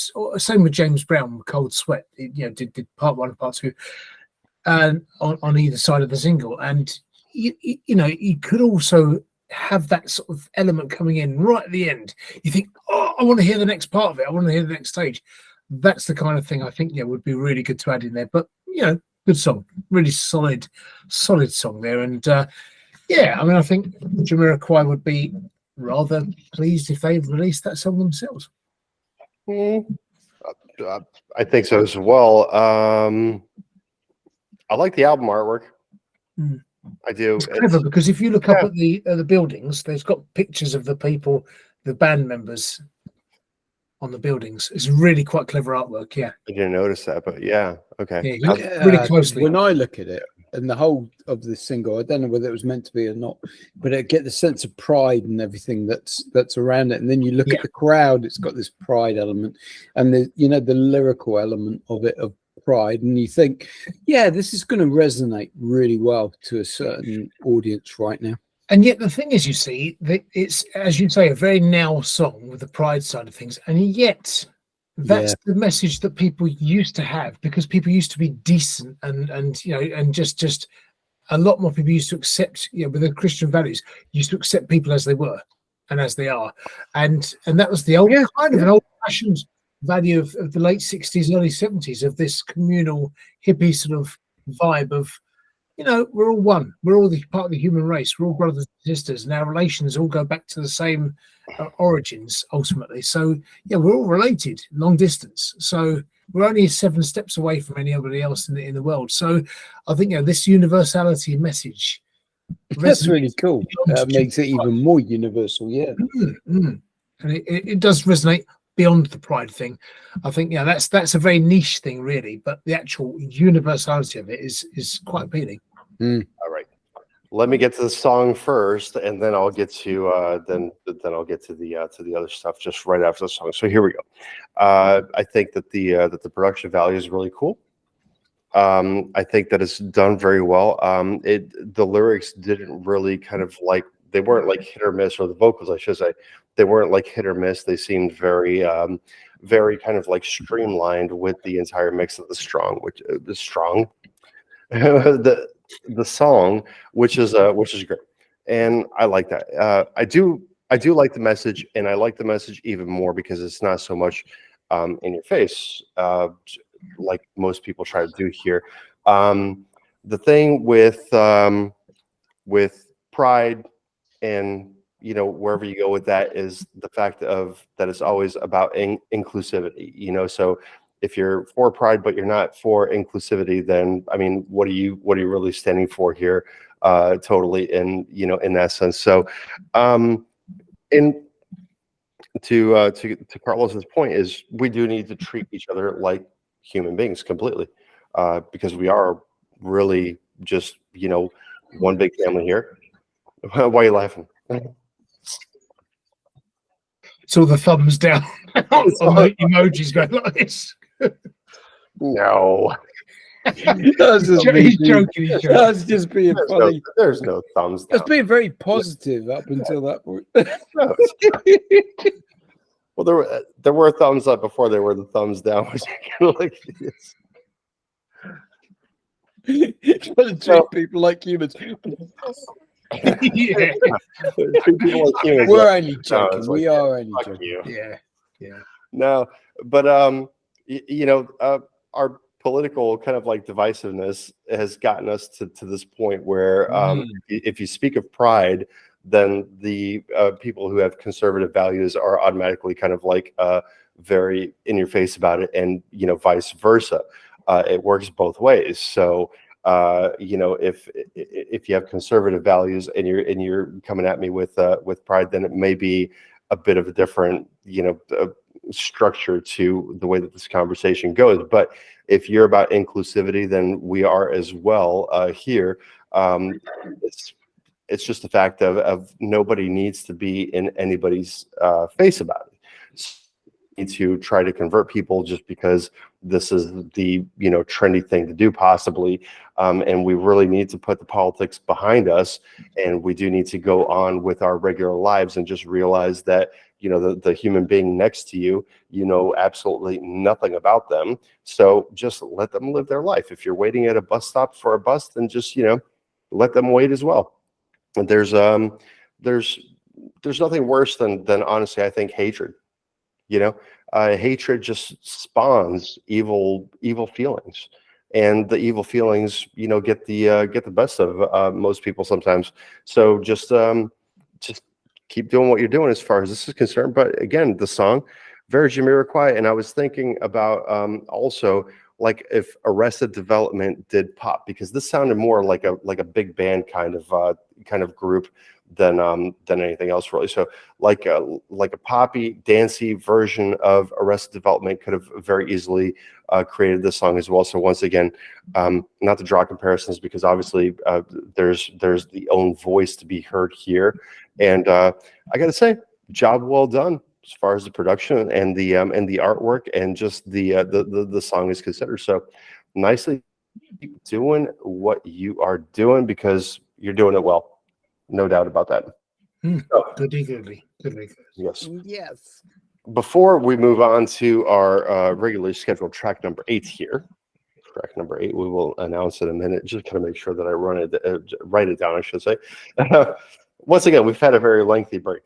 with a couple of alcoholic beverages involved. So, yeah, guys, or guy, I'm perfectly fine. I don't know what you're talking about. yeah. Fine. Absolutely fine. All right, shut up. I'm all right. I'm all right. Yeah, I'm doing really well on tolerance thing. Shut up.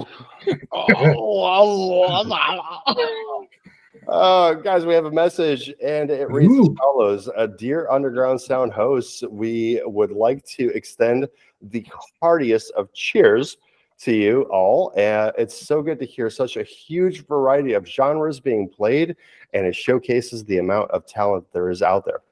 Well, that's really nice to hear. And yep, there's a talent aplenty out there. That's for sure. Oh, please don't say it's my line. It is your line. It is your line.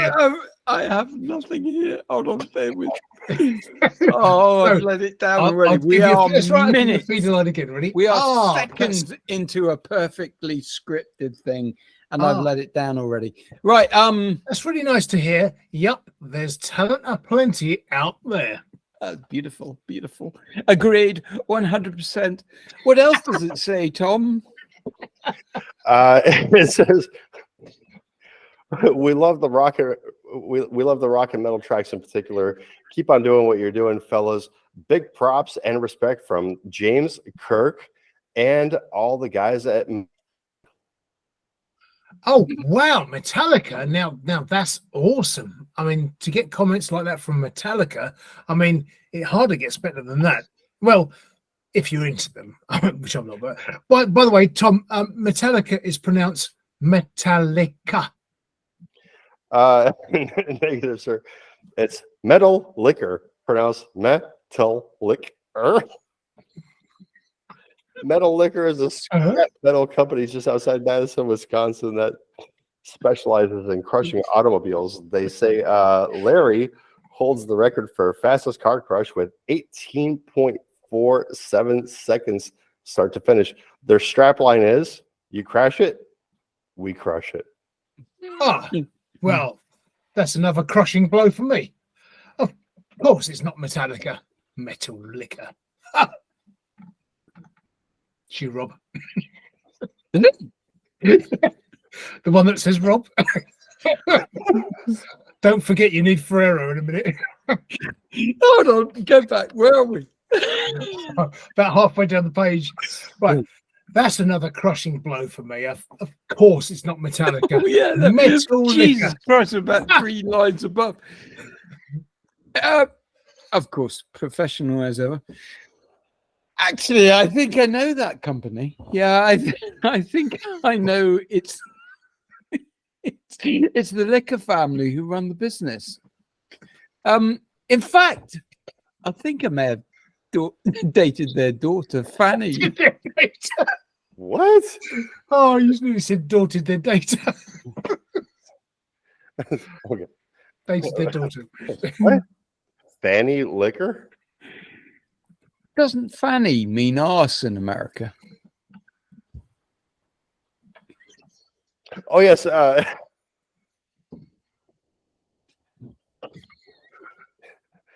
Yes, sir. Fanny means ass.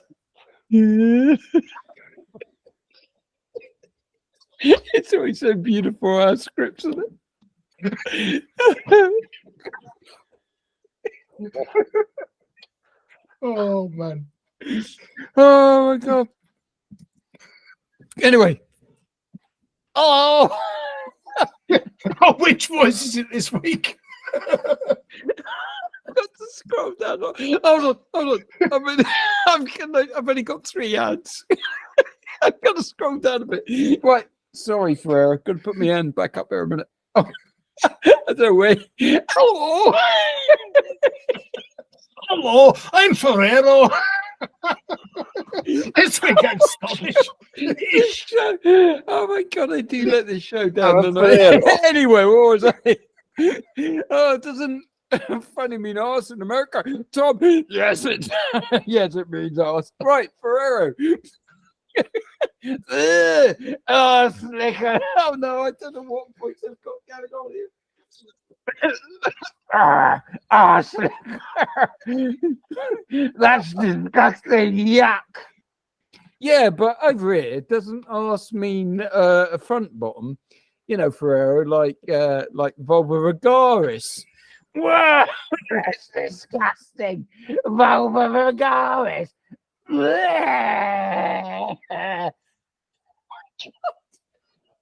And that's where the script ends. It's no proper ending. Wow. Oh God. Metal liquor. Never would have thought it. Who'd have thunk it? Metal liquor. Who'd have thunk it? Who'd have thunk it? Run Why by does the it liquor feel family. like a Christmas play when you get your kids up there and you're like, oh my God. Oh, it's embarrassing. I just imagine if there is a metal liquor family in medicine. We're going to get it right one day, I'm sure. They're gonna be, Oh man. they're gonna be so ashamed of that promo that we just gave them.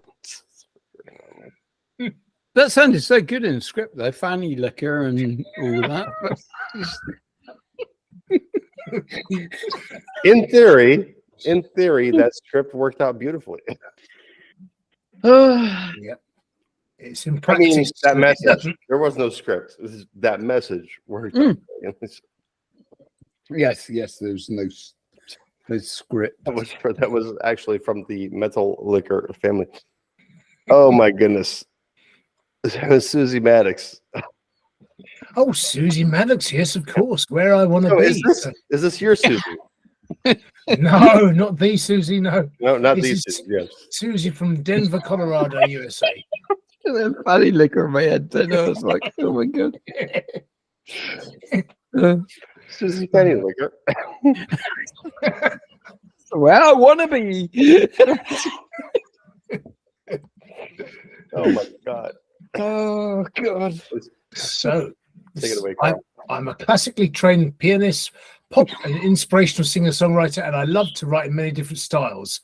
And Susie Maddocks says, so that's her. And influences include Ariana Grande, Lady Gaga, Jason Mraz, John Mayer, Taylor Swift, David Crowder Band, and Beyonce, and many others. Now, this song, I thought this was quite an interesting one. So it says here, actually, it's got the lyrics to the song, so you can read that. I'm sure Tom will share the screen in due course. But people have said about the song, I dig this. It's not bad at all. Not a raving comment, raving review, but still. Beautiful voice. That's nice. Muy buena canción y voz. So, yeah, beautiful voice, basically, singing the song. Nice, easy, laid-back sound. Your voice is soothing.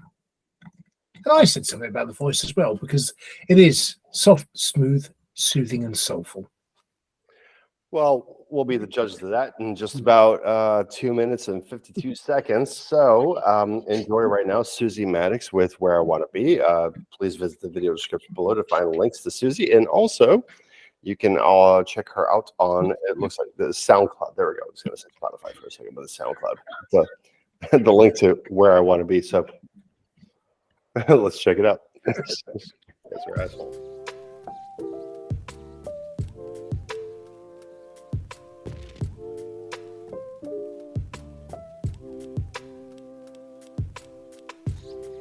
It's a mother-daughter thing. We can laugh or we can sing. You are where I wanna be. You can say just what you think. I just wanna take it in. You are where I wanna be. Where I wanna be. Where I wanna be. No one knows me like you do. I don't have to try with you. You are where I wanna be.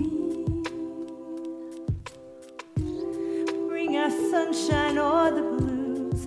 Just as long as I'm with you. You are where I wanna be. Where I wanna be. Where I wanna be. Where I wanna be.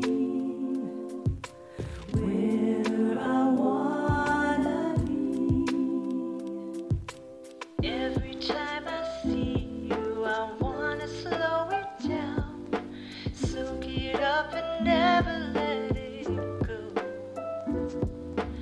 Every second with you, I see into your world. Share another story I don't know. Who knows what tomorrow brings? Find another song to sing. You are where I wanna be. Get to know through everything. It's a mother-daughter thing. You are where I wanna be.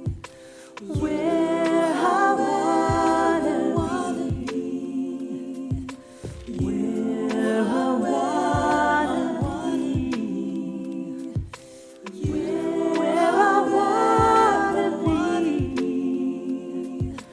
Where I wanna be.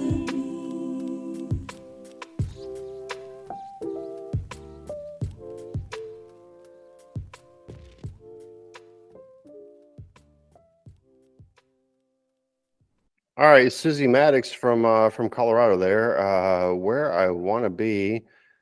Let's see. Smart Monkey. Where are we going with this? Okay, so this is an interesting track. It's simple in its construction. I love the lo-fi undertones that it has. I think are really good. That little lo-fi piano that plays through. And then she sings her vocals over the top. And then it sort of goes into almost this gospel choir element that just adds the intrigue to it. Because without that, it would be lacking, if I was honest. But as soon as those choir elements join the mix, they make it much more interesting. Now, there are some fundamental issues with this track. For me, its production values feel very much like it's a bedroom production, and I can't tell if that choir has been done by just layering up this, her. No, they can't be, because I think there's a male vocal in there, but those vocals may be layered up. Either way, they are it just feels a bit of a bedroom production, but I feel like the whole undertone of this song is this very lo-fi effect, and it works really well. So if they just sort of mastered that down, gave it a bit of love and TLC in the production side of it, I think this is a really nice track, and it would go well on a lo-fi study playlist. They're big. Playlists for lo-fi are big, and they could get a lot of listens on that if they hone this in right. So it's a nice piece, just needs a bit of work. Needing a little bit of work is a Smart Monkey's opinion there. Carlos Fandango. Right. So, yes, I've written home production, but that kind of goes. I think that kind of lends it a bit of charm in its own way with the lo-fi production, with the lo-fi sounds. It's listed as pop. I would think personally, it feels a bit R&B, a bit gospel, a bit Christian sort of thing. So, but it definitely with the theme, it would connect with mothers and daughters everywhere. So it's got a nice warm feel about it. The vocals, I think why I picked this track was because I think Susie Maddocks' vocal is as I said in my comments on Slaps, soft, smooth, soothing, and soulful, and it is all those things. She's got a very nice sound about her voice, and I think there's a lot of potential there. It's very understated rather than overblown. It's a very natural and unaffected delivery. And it's a very real delivery as well. So, but I like that. I like the layers of vocals. I think it is all her. My guess is that it's all her singing. So, there's something endearing about the song, which is why I listened to it 3 or 4 times. When I first heard it, I thought, actually, I quite like that one. And it grew on me the more I heard it. So I think this will resonate with certain people, certain sort of demographics, certain type of audience. Won't be everyone's cup of tea, but I think there'll be a lot of people who do like this sort of song. It's just nice, chilled out vibe about mothers and daughters and their love for each other. Nice. Indeed, indeed. So I'm going to lead off with that, is that Susie does have a very nice voice and the vocals very well delivered here. However, I do think, again, so when Carl puts these shows together, there tends to be a little bit of a theme, although the Purple Bowl of Destiny was just quite unexpected, and that's really where it all started. But this does seem like overlaid vocals once again. So the production was done, the vocals were overlaid, and it seems just like maybe like a little bit of like a reverb and a little bit of echo that were added to the voice later on to make it seem like they were actually mixed in. Maybe I could be wrong about that. I don't know. It was hard to grasp at certain times, because sometimes it really seemed like that they were in the mix, I should say. So it could be an automation problem.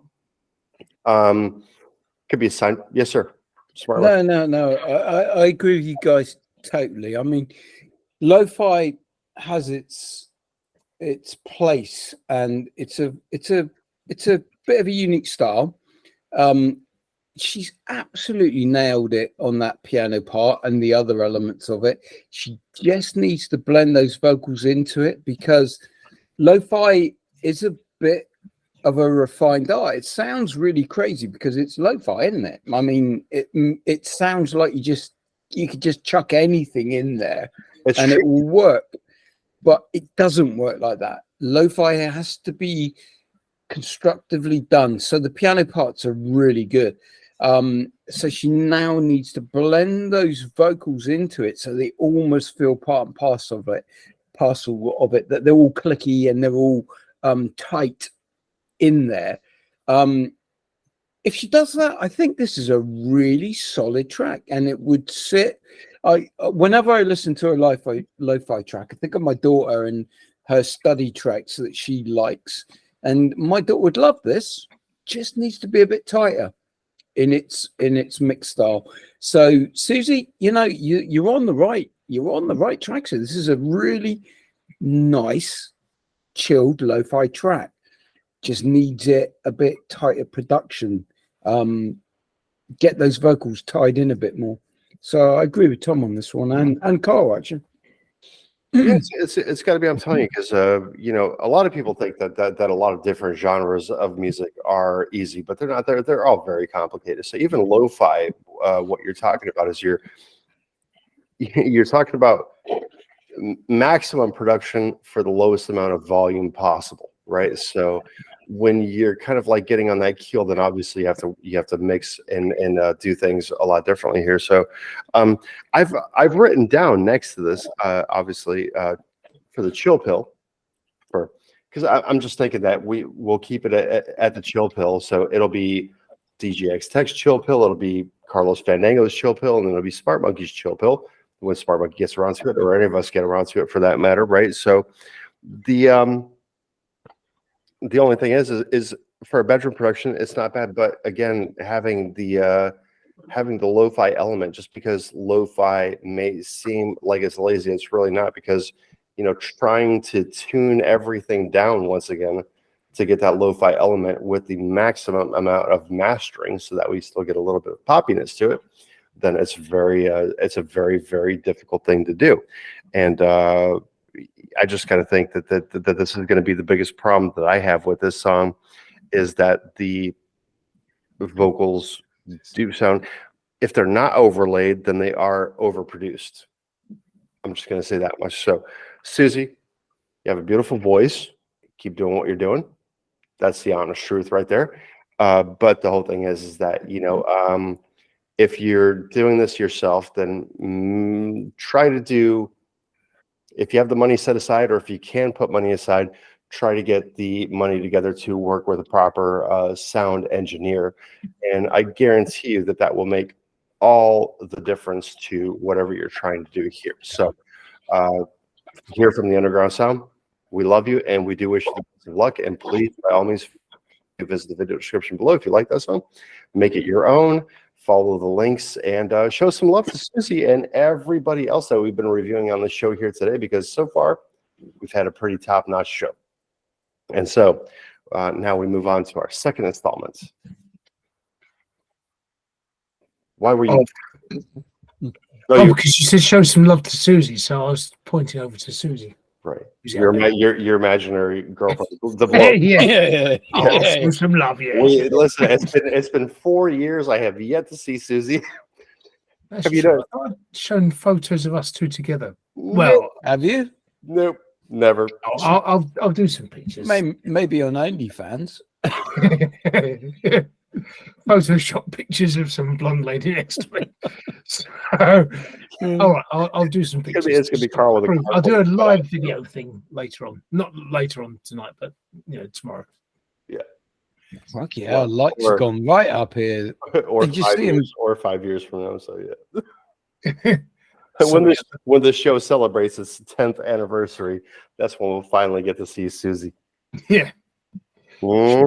But now we're moving on to our second installment of the Purple Bowl of Destiny.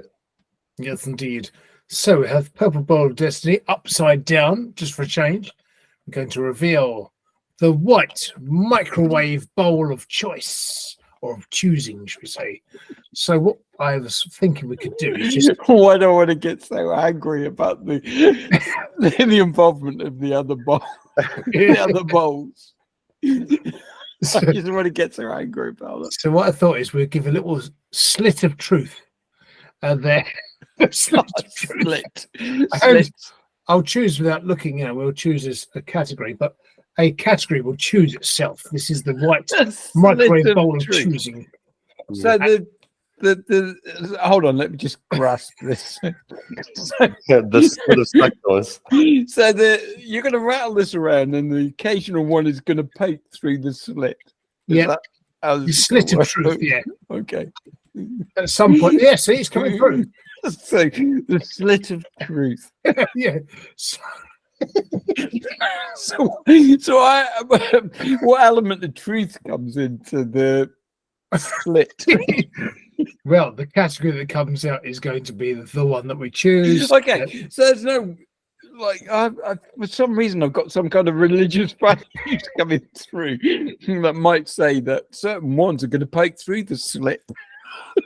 It's the the slip shall slip through the slit of truth. Okay, I'm intrigued by this. This has got me even, but I'm hoping it's like gospel or something that comes popping out. There's something. The slip here is sliding Slip out or of the slit. I mean, I'm getting. Well, this is a slip that's sliding out of the slit. Slip has come out the slit. The slip from the slit. Yes. Yeah, the slit on the. My God, this is getting. I mean, is there anybody else getting quite aroused by this? I don't know. If it's just me. Well, if you want, I can keep. Yeah. I can include the. Oh God, Benny Banana. Someone's had a bit of a moment. Benny Banana can be included if you want. I've given them a bit of a. I've given them a bit of a head sort of thing. So it's got a bit of a bulbous head now. So what? I mean, so you are literally playing around with a slit, and at the same time, you've got a banana in your hands, and you're giving him head.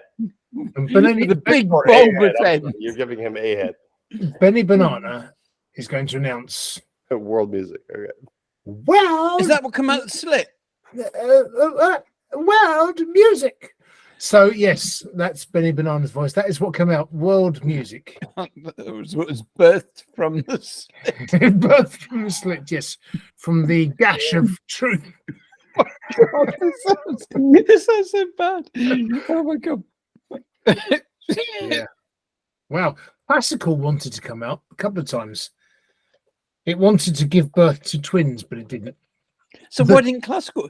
How come classical popped out and you didn't accept it? Well, because I was demonstrating at the time. So I was demonstrating it and classical came out.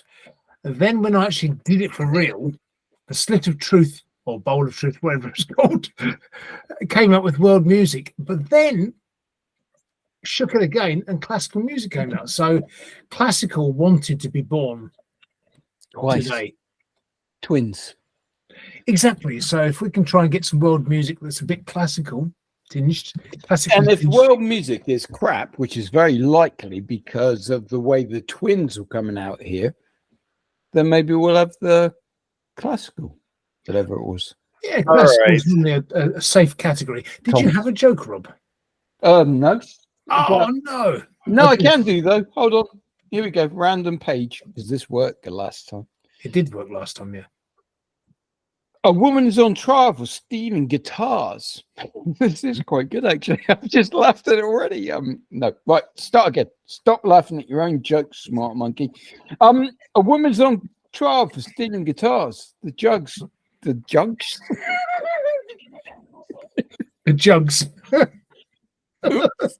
Oops. The judge asked her, first offender? She replied, no, a Gibson, then offender. I knew it was going to be something like that. It's beautiful. It's beautiful. Random page. As soon as I heard the Fender. Yeah, that's a good random joke considering we're a music channel. Absolutely. Unbelievable. So I go to the next one. I literally, again, don't know what this one's going to be. A man walks into a bar with a newt. Oh, no, we've done that one, didn't we? Really? Yeah, we've done that one. We've done this one before. Yeah. I think on a different one, but let's do it anyway for fun. It's great. Man walks into a bar with a newt on his shoulder. It is quite funny. Bartender, what an interesting pet. What's his name? Man, Tiny. Bartender, what an odd name. Why'd you call him Tiny? Man, because he's my newt. We've done that one. Yes, we did. So is this like one of those books that just sort of you open it up and it opens up the same part? Yeah, well, it's only got 2 pages in this book. Oh, that's why. That's why we're having the same jokes. Oh. I'm going to open up to the next random page. Here we go. Go on, one more. Woman is on trial for stealing guitars. Jokes ass. Yeah. First offender. She replied, no. First Gibson, then offender. Did we do that one? I think on the last show, yeah. I don't remember. I'm going to open it up to another random page. I'll stop now. I'll stop. He said there were only 2 pages. Viewers are going. A man walks into a bar with a newt on his shoulders. Oh, dear. I'll put it down. Well, do you know what? I've actually got a man walks into a bar book. Jesus, this is. I mean, we've got a script that we can't even follow, but the unscripted parts seem to gel together perfectly. Well, the problem with this is the writing's tiny. It is minute. It's the writing. So This is so much better than a script. But some of the jokes might be. Yeah, I don't know. Just the problem is there's so many jokes in here, and you just got to just again choose randomly, and it's go random. Open All it right, up. you too. I literally did a random one on that. That was literally random. I know it sounds like I made it up. I've got 2 jokes on 2 pages is random. It is too, right? Why should you watch out when it rains cats and dogs? I don't know. No. Because you might step in a poodle. Your jokes shit. Oh, I'm sorry. I've got the shit joke book. I'm going to open up a random one of mine. Today I was invited by a female janitor to smoke some weed at her apartment, but I declined. I can't deal with the high maintenance women. No, that one didn't work so well, did it? Is that it? Carl, Okay. go. Last one. All right then. Okay. Well, I don't know about that. I don't know. What are you talking about? You don't. You're supposed to pick a joke at random. Yeah. All right. Here we go. You say when? No. Second joke down. Uncle Harry is very rich. His dog was lonely, so he bought a boy to play with. Is this one of those sort of like funny one-liners? Is that it? So I had one here that I found. It's awful. Took a little bit, but a guy named Bart walked into a bar. He immediately got shot and died. Who killed him? No, Mhm. you don't know. Bartender. Bartender. Hey. Ah, Oh my God. God, that's rubbish.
Carlos Fandango, you got some funky eyewear going on here. What's going on? Here, but before I ask you what's going on, do you still have that slip? Slip. Yes, the one that said world music on it. Yeah, I certainly do. Well, let me see. I was genuinely really tired then. Yeah, okay. Tear it up.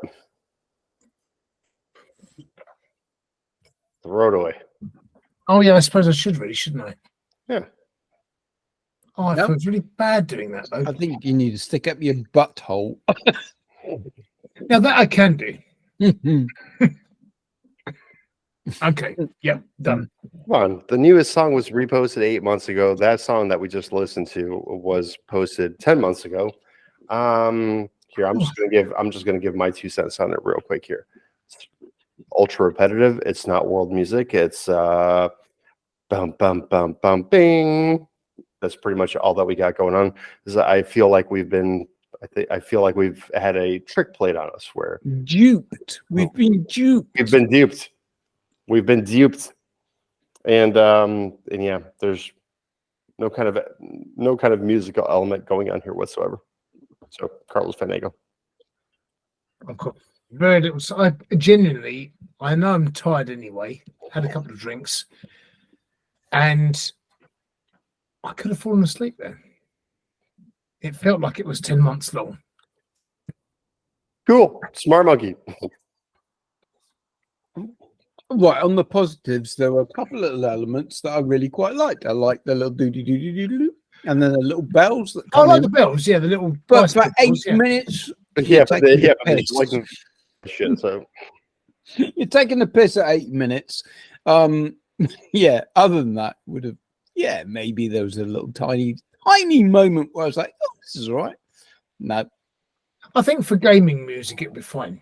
You know, so because it's that repetitive action, repetitive music. So No, even then, I think, but that's for like, that would be like gaming music. Then that would be like, like the like the old school like Nintendo Entertainment System. yeah, literally, like They had like the poor sod is right? still trying to save the same puzzle for the past like 30 minutes. Ding, ding, ding, ding, ding, ding, ding, ding, ding. You're a bit thick. Ding, ding, ding, ding, ding, ding. You know, we would expect it to progress a little bit. You've been listening to the same loop for 8 minutes, even though it's 4 seconds long. So yeah, that's pretty much where we're at with that one. Sorry. Yeah. Sorry, no go on the underground sound. That one has been permanently banned. Moving on to our regular set. I feel bad going against Purple Bowl Destiny, though. Oh my goodness. No, we Well- every now and then, don't we? Sometimes the world beautiful ones in there. some shit. well, yeah, but think about it. That wasn't the Purple Bowl.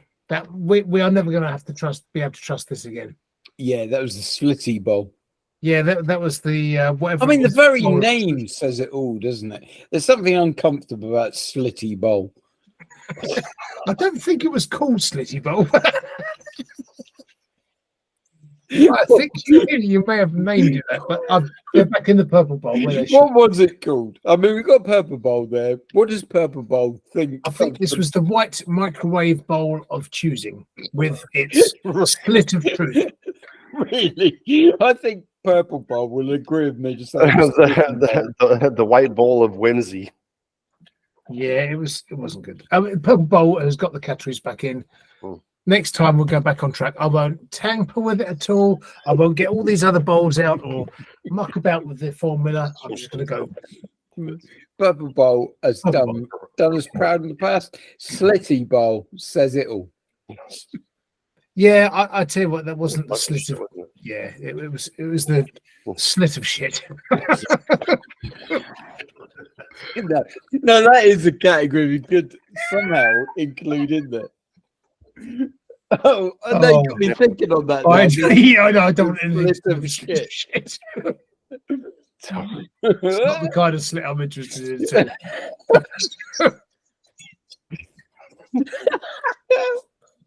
Oh my god! But talking of shit, this mucking budding, I think is where our next answer is from. Or Mookin Buden. I don't know. It's Western Australia anyway. Darryl Peroni is the next artist for track 8. And it is actually Muckenbudden or Mookenbudden. Mookenbudden. I thought you were lying about that for a second. It's just No. But you may like this one because influence. This is how it is done. This next track. So you heard how it's not to be done. This is how it should be done. This is influences include Mike Oldfield, ding, Tangerine, ding, Dream, ding, ding, Shum, ding, Brian Eno, Kraftwerk, and Van Gennett. And I've actually bought the EP of Darryl Peroni's because I was very impressed indeed, very, very impressed. And this particular one is from the EP called Used Music, and it's a track called Sugar Free. It says it's an experiment with cut-up vocals. Who knows where a bit of tinkering will lead you? Well, he's tinkered away here, and it must have taken ages. Comments include: love the ambience of this track. Nice name, sounds cool, nice vibes, and interesante estilo, buen sonido, check. See if you think it's interesante estilo, buen sonido, check. well, I usually don't like stuff that's sugar free, so let's check out Darryl Peroni.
Well, there we go.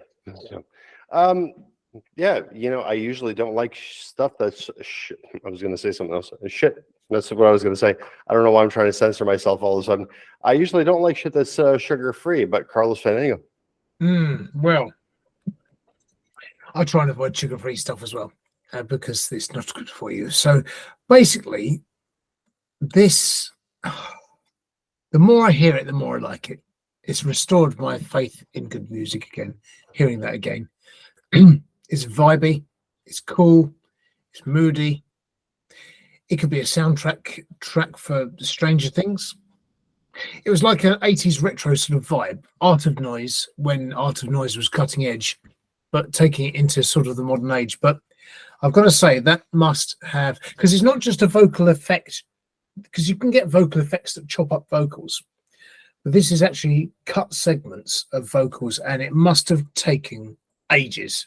Even in this digital age, this modern age where it's easy to do things, it's taken ages to select the right segments and tamper with them and tweak them and twist them into a melody and these cool sounds. But also I like that. I was thinking when the heavier synth sounds come in, and I was thinking, oh, what is that? Is it Gary Newman? No. And of course it's kind of harking to Kraftwerk, Space Lab. So it's got that kind of feel to it. So it's kind of bringing in all these sort of classic synth greats, acts, Art of Noise and Kraftwerk together, but creating something unique and different and new. And that EP is well worth checking out, I've got to say. But this particular track, for me, is the standout track because it's just clever, very clever. And for me, actually contender for my top 3 because I really, really like this track. There's something really cool about it that I keep being drawn to every time I hear it. I think I'm not going to turn this one off. When I listen to it, the play button's going to stay on, and I might even rewind it. I'll replay it. Can't rewind things these days. All right there, Smart Monkey. What do you think? Rewind worthy or not worthy? Yes, I definitely agree. So when I first heard this track, and as it opens, it's very simplistic in its approach, and you think to yourself, where's this going to go? I mean, straight away the bass kicks in, and that bass almost lends itself to you go, oh yeah, it's going to be a little bit more interesting here. Then that vocal comes in, it skips its way through that track, and then I was straight away in love with this because I could tell the way that vocal had been chopped and given its loving elements to make it almost sound organic in its own right, that whoever has done this has really spent some time in chopping samples up. So I absolutely, this is me down to a T, is taking samples, chopping them up, turning them into something new, giving them new life, and making what would possibly be a proper vocal into being something that is now a sound that is a vocal, but isn't a vocal. That is me down to a T. That is everything. If you ever listen to my music, I'll take what should be a proper vocal, I'll screw it all up, and everyone's then going, what are they saying? What are they saying? I don't care what they're saying, because that is my point of music, is let's take vocals, turn them into instruments.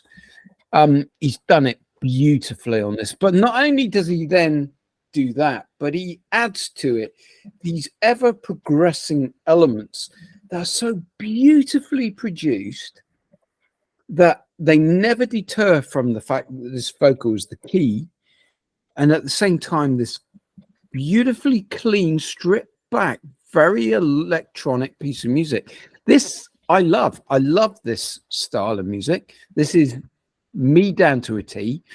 I think that what sounds incredibly simple, and probably some would go, nah, that's so easy to do, isn't. This takes time, effort, and craft to create a track like this, to make it sound so beautiful and so electronically pure.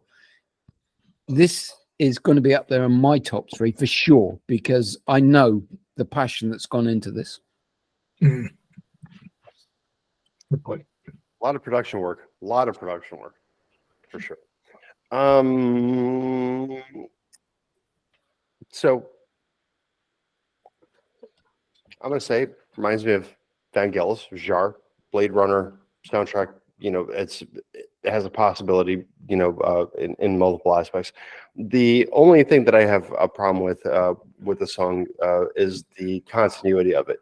It sounds like, okay, so we took a lot of time splicing these vocals up and making this kind of like you know, element of the song, right? But then it kind of like drags through the song. Not that it drags, because it's not that the song was boring or anything like that. It's just the vocal cuts may be just a tad repetitive. There could have been just a little bit more done on the production side as far as the instruments were concerned, where I've always said, this is why I have a big problem with overlaid vocals on tracks, is you should always treat your vocals as an instrument, and you should mix them into the track appropriately. Now, when you make a track on cut vocals, where do we go from there? Well, I think we have this situation with basically what we have here, where by no intents and purposes is this a bad song. Not at all. The thing is I do think the vocal slices and the cut up is a bit like kind of like a mashup. Not to say that it's lazy. I'm thinking of lazy, but that's probably the wrong word for it.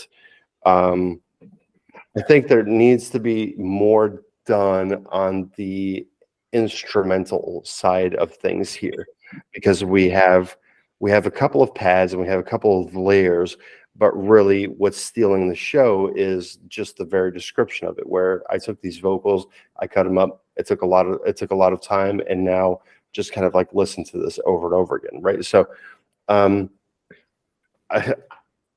like the song, I really do. So the second time the vocals, because they come in twice, that vocal pattern. So the second time it comes in, perhaps have the song doing a little bit more in the background, or something harmonizing or supporting, just so it sort of makes it develop, perhaps, is what you're saying, is it? Well, yeah, because you had the pad. You had the pad underneath where it, wow,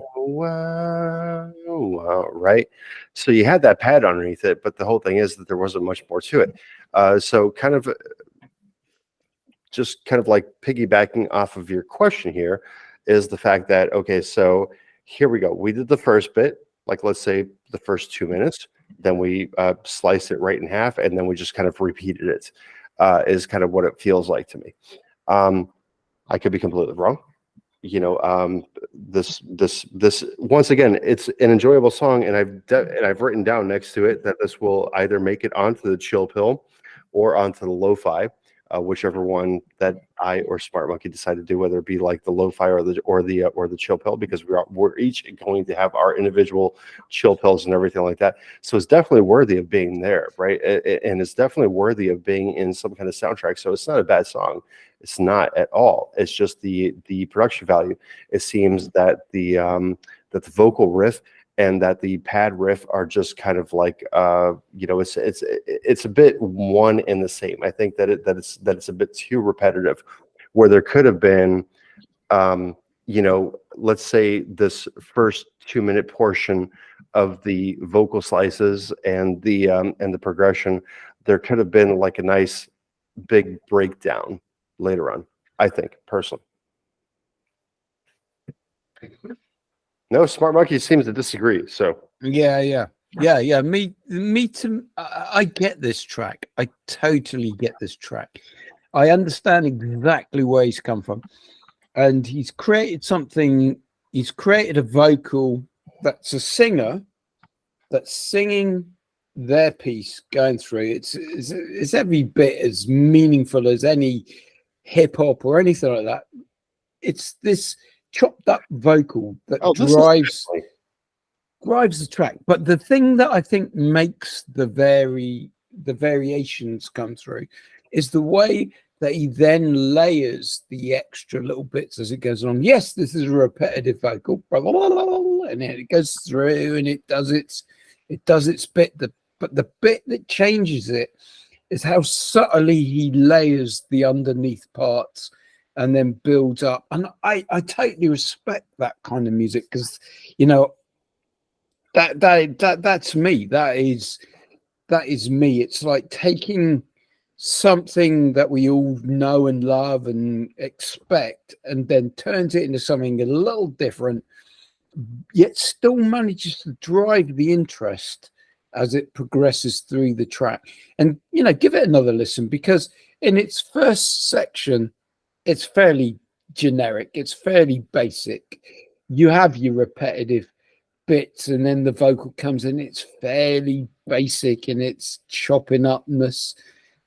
Then the rest of the track evolves and all these little layers come in just to make that vocal just flow a little different. I think it's very clever. I love that. I love that sort of track. I'm not disagreeing with you at all. And I mean, I don't know if you've listened to my track ever that's called Closing Time, but I did a similar kind of like splicing with vocals, and it took me forever to do, because it goes and just so this one was definitely the vocal cuts were so much closer together, and it really made it truly did make the vocals an instrument, and it was very nicely done. And I got to be honest, to your point with what you're saying, is that in the beginning it did sound kind of generic. I almost lost interest in the first half of the song, but then during the second half there was a little bit of buildup, which is why I was mentioning the pads.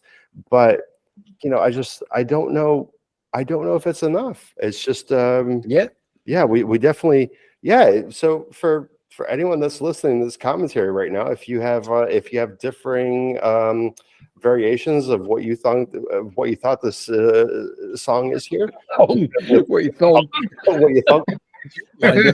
Please leave your comments just below here in the in the comment section. We'd love to hear from you, because we very much do love interaction with our audience here. We love talking back and forth with you guys, and exactly. Let's just say he's Smart Monkey's always going to be childish. I'm not doing nothing. And then Carl, you always try to drop me in it. No, I wasn't. Because then Carl follows you. As monkey see, monkey do is basically where no evidence. This shit no over here, evidence to say, oh, that's filthy. Exactly. That's what I'm saying. It's filthy. But I gotta say, again. Yeah, but audience, if you thunk something different, you say so. All I'm gonna say is listen, Darryl Peroni with Sugar Free right over there, right? So if you like the song, please do visit the video description below, and show the love and spread the love for all intents and purposes. Right? I knew I was going to laugh somewhere, right? So spread the love and share these musicians on your preferred social media site, and spread that love, yeah. Is it that big? Right. Is that what that face looks like? Is it? Your poor wife. Your poor wife. Listen, Darryl. Nicely done. Just forget about these guys for 2 seconds. All right. Nicely done. Keep doing what you're doing. I did enjoy it. It's not that it's bad. It's again just for me, myself personally, it sounded a little bit repetitive, and I think that there could have been a little bit more done with it. Maybe you might want to revisit that idea if you had ideas in your mind before about making like a grander kind of exit. I say just very softly as these two are just cracking up in the background over here. All right, then maybe do that.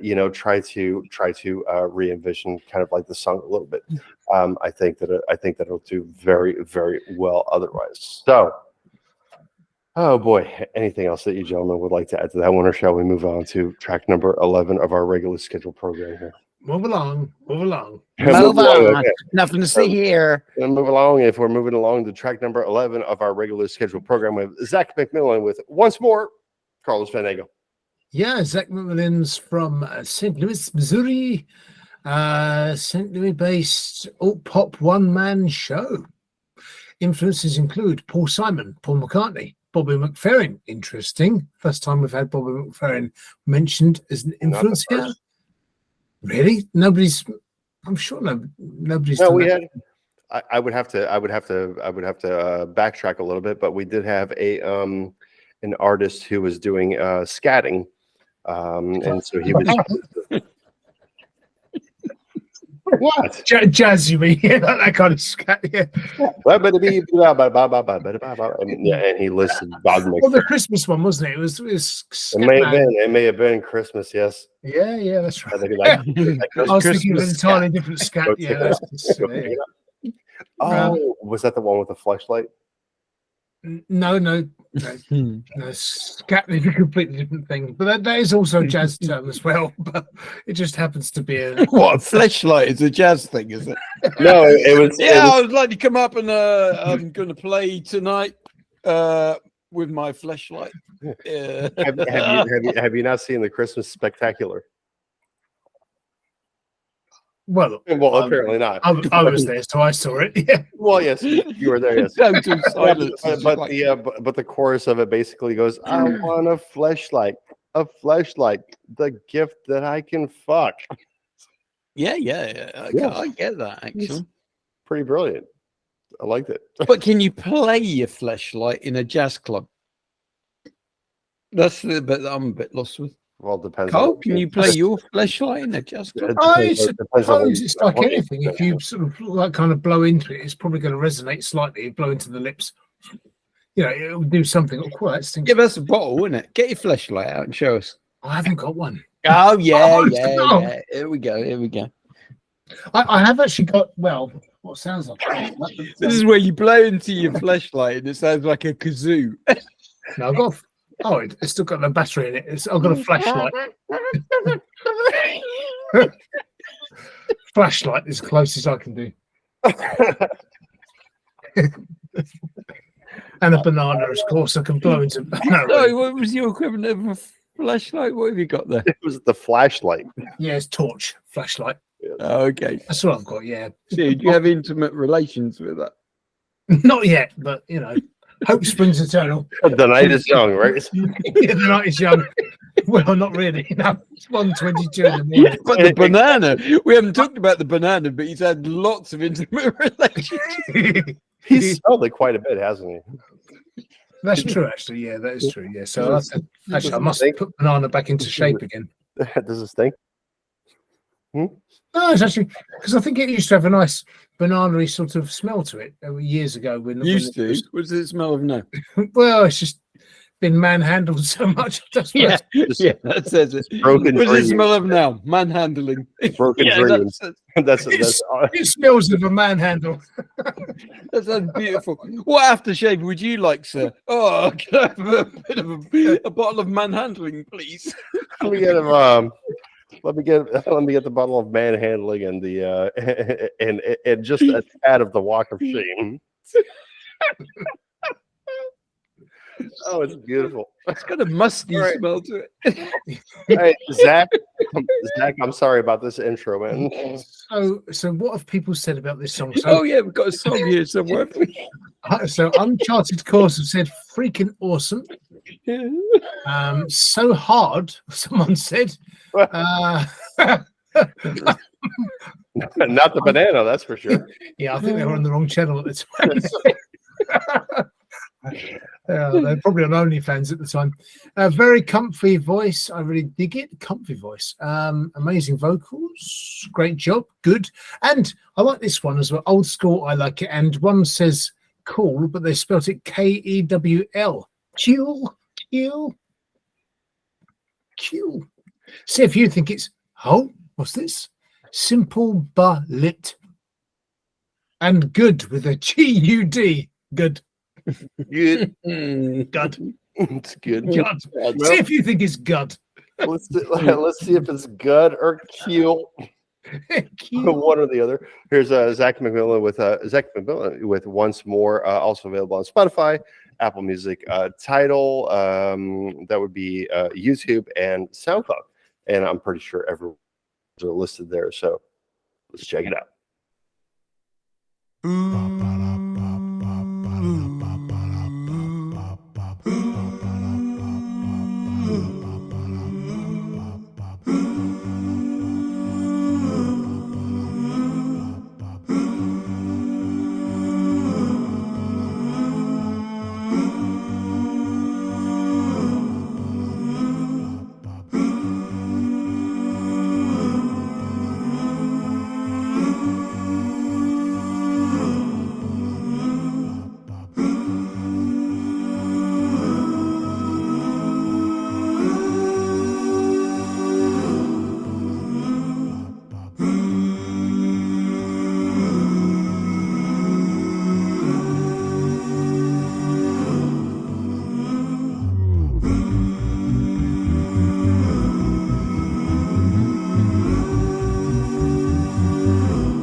Again, I find that I am in over my head and I've got nowhere to run.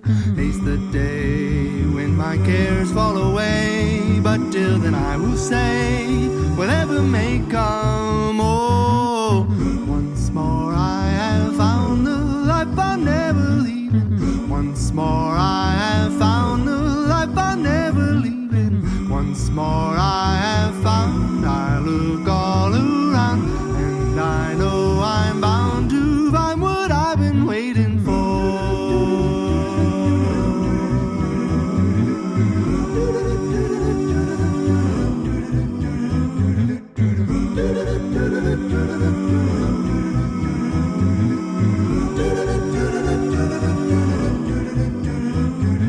Hear me now, I've never gone without, and I expect to lose once in a while. If it's up to me, I would do anything, long as I'm here to stay until it goes sour.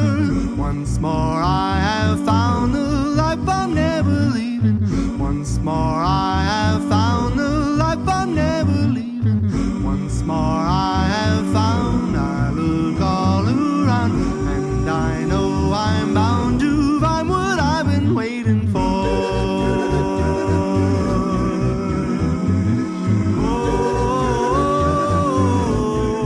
Oh, and I cannot afford to do this over. I'm open forever and always. I cannot afford to do this over. I'm open forever and always. I cannot afford to do this over. I'm open forever and always. Once again, I find that I am in over my head and I've got nowhere to run. I cannot afford to do this over. I cannot afford to run away.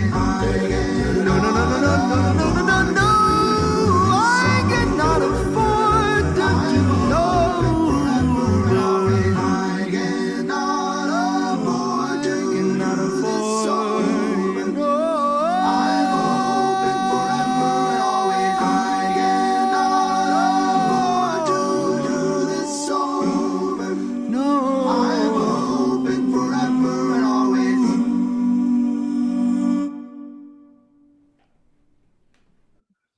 Is that really what scat means? In some circles, I believe so, yes. Yes. Okay. I'll share the definition over here. So, scat is shitting on people or being shit on. So, Something like that, yeah. I know it's based around an interest in that sort of fecal discharge type of activity. But that is the more modern day interpretation, isn't it? Because scat was that kind of Oh, scat was the sort of jazz Scat jive man from yeah, The Scatman Shining. Brothers. Yeah, Scatman Crothers. Yes, Scatman That's what I was. That's what I was always thinking. It was never my intent to shit on somebody or to get shit on. No, I don't think So Carlos Louis Prima used to be great on that kind of scat type thing. Louis Jordan, all those old artists. Yeah, they're fantastic scatmen. Yeah. And wasn't there an artist in the 90s called Scatman? Or something? Scatman, yes, absolutely there was. Yes, that's where I kind of got the word. Not that I was thinking about, pooping on anyone's chesticles. So, Carlos Fandango, explain yourself here. Yeah, you dirty. Did you say testicles or Chesticles? You didn't say testicles. Chesticles, yes. Oh, okay. Yes, That's women have chesticles. Chesticles. Okay. You Boobs, poop on them. Every day's a learning day. Yes. Right. So, Have you seen them before? Boobs. well, yes. Boobs. Yes, Knockers. every time I look in the mirror. Memories. So, And you pooped on them. He's trying to break away to the serious voice right now. So, no, they're titties, man. Titties, chesticles. Chesticles. Yeah, I've not really heard that phrase before, but I quite like the phrase. I like chesticles, right? Okay. It's just that they're on the small side, though, wouldn't it? It's chesticles. Because ickle means sort of small, so. No? Right, okay, so basically, might have to edit that out, surely this time. Right, so I would say, yeah, very refreshing to hear an a cappella track on there. They are few and far between on slaps.com. Yes, there's a long intro. I think possibly the song suffers from being a little too long, maybe 3 minutes would be better. But with the long intro, you do get at the 45-second mark, around that point, you get this sort of sudden Beach Boys layered harmonies on there, which is wonderful, just like the Warmth of the Sun, their track, which has got those kind of lovely, luscious harmonies. Then it alludes to the doo-wop acts of the 50s and early 60s of the likes of the Drifters, Frankie Lyman and the Teenagers, perhaps. Somebody said that he sounded a bit like Frank Sinatra. I don't think there's something Sinatra-esque about it, really, but it's a nice voice all the same. And, it's got that kind of era style. So it's all done nice and tastefully. It's not easy to do this. It's not easy to layer up and do the right harmonies, especially if you're doing it on your own. So the timing's got to be right. They've got to sound tight with each other, in sync.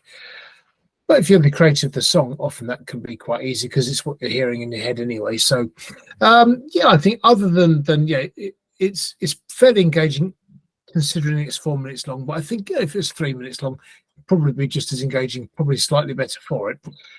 But yeah, an unusual song, quite nice. I think some people will like this. It's good. We have got another a cappella track coming up because I don't think we've had the second one. We had Durango recently, didn't we? What, today? No, not today. Okay. No. That'd be too much when it hit track 11 and 12, both a cappella. But I think in a show coming up soon, I think we've got another a cappella track, which is, again, I found 2 tracks that were good a cappella tracks within the space of a week or so. Okay. So unusual. I think I could deal with 1 per show. That'll be fine. Smart Monkey. Yeah, I must admit, I looked them up and I hadn't realized just how popular the acapellas were. They got a lot of tracks out there, a lot, from hip hop to all sorts of things.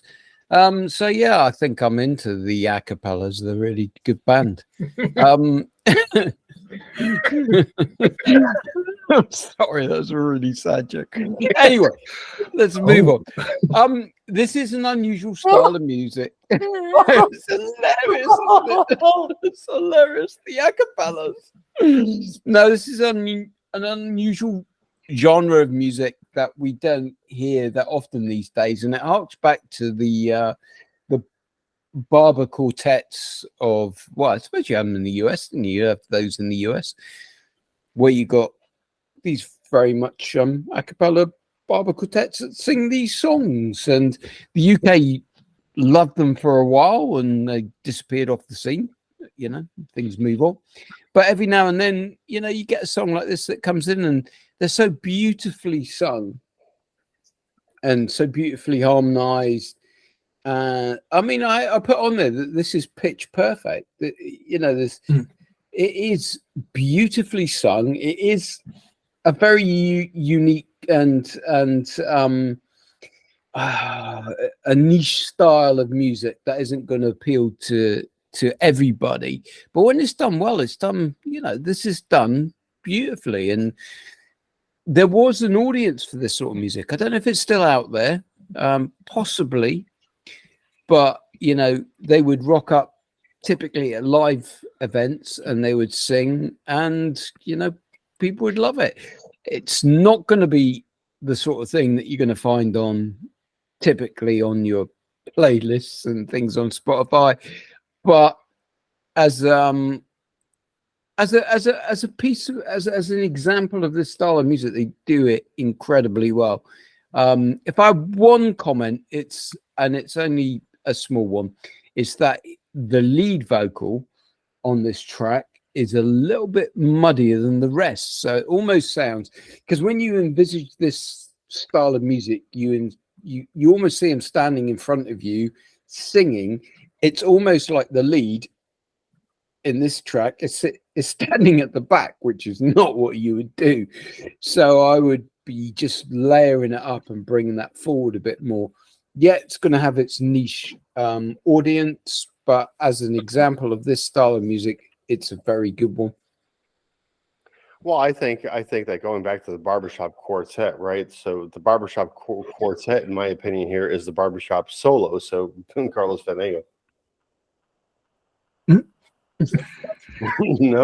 sorry, I was just yawning, very tired. My eyes are all watery. Popped up like TV2 Run? What do you mean, Scotty? No, so you're still looking at us like totally what? So taking into account the barbershop quartet, right? So you would actually have a quartet. I do think that these are Zac's lyrics or vocals layered one by one by one. Oh, they're all one person. Yeah. Oh, yeah, it's all him. I think so. Yeah. Oh, it is. So, it's all him layering up his. He's going to have trouble playing that live, then, isn't he? It's going to be like, wait a second. Replay that, right? Then you go and do the second act, and yeah. So for what it is, I got to say it's cool. The thing that bothered me is not that bothered me, but here. So it started off with the ba ba ba ba ba da da, right, and when it went to that, I thought that since Carlos Fandango was just playing with the banana, I got his banana. I thought I was gonna go ba ba ba ba banana. And if that happened, I was just gonna lose my shit completely. I would have been like, "Oh my god, now I know why you're choosing these fucking songs." So he's got a really nice voice, and it's deep. It's very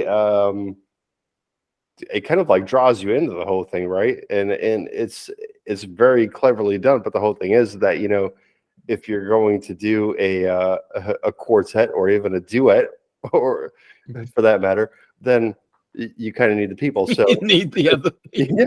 Yeah. Aside from doing this, album, a one-man quartet.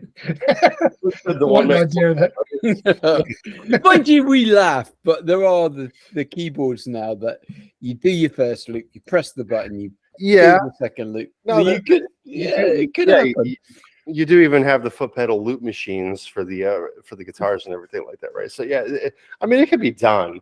The whole thing is I don't know. Yeah, but the problem is that you'd have to wait for him to sing the song in its entirety, one harmony. Oh, and then no, the next one. No, actually, you do your first bit and then you layer on the next one. Oh yeah, but the thing is, if the song goes through in stages like this one does, then you'd have to do it in each state. It would take ages. It's not like an tune. Actually, Carl does have a point, because we would get through like 8 bars, for example, and then we need to stop.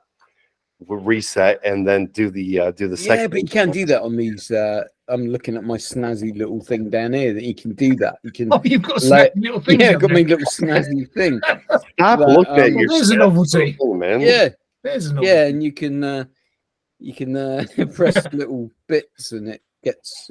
Have you got a little button you can press as well? Yeah, you press your little bits and it gets a bit excited and you can. No, I'm getting distracted now, but you can you can sort of fire these things off at that kind of repetitive intervals. Very good, very good. So you might well be doing that live, but it still just might still be disappointing. Yeah. If you see one person standing there. I'm gonna tell you. So that was the thing. Great voice. Nice act to do as a recording act. You definitely can't do this kind of stuff live.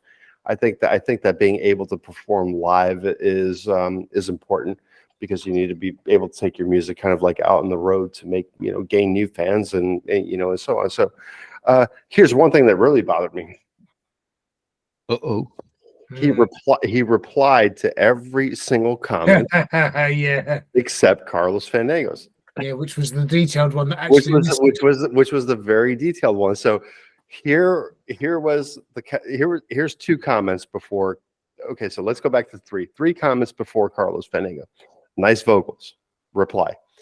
2 comments before Carlos Fandango. Awesome, reply. 1 comment before Carlos Fandango's. Really nice work, Zac. Cool to hear an all vocal piece of music, reply. Then you have Carlos Fandango. Nice and refreshing to hear an a cappella song. Funnily enough, yours is only one of 2 amazing. I'm sorry. Yours is only one of 2 among a tiny few that I've heard on slaps, and they're both in the last 2 weeks. I love the Beach Boys harmonies at around the 45-second mark, like the warmth of the sun. Later on, it's alluding to the great doo-wop acts of the late 50s / early 60s, particularly reminiscent of the Drifter lead vocal style. Good work.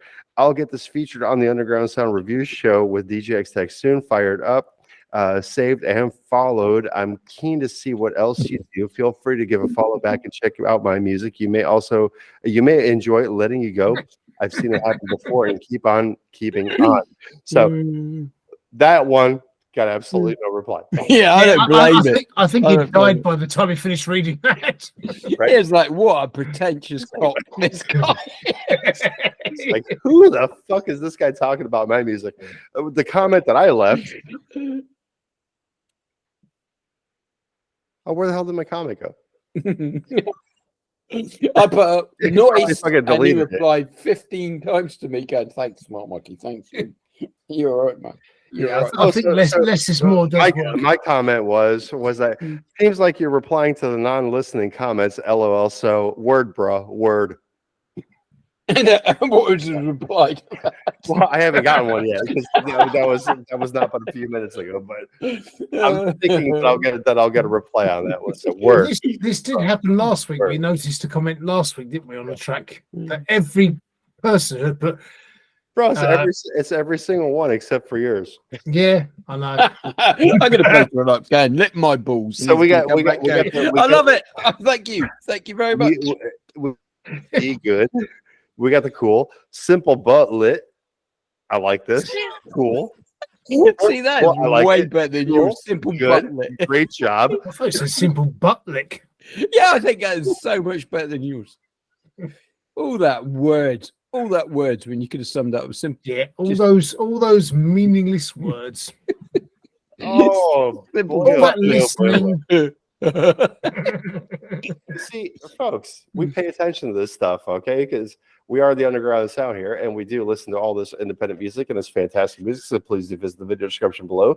If you liked any of the music that you've heard tonight, then you will find the links to all these fantastic artists. Go and follow them. Follow myself. Follow Smart Monkey. Follow Carlos Fandango, for that matter. Our links will also be in the video description.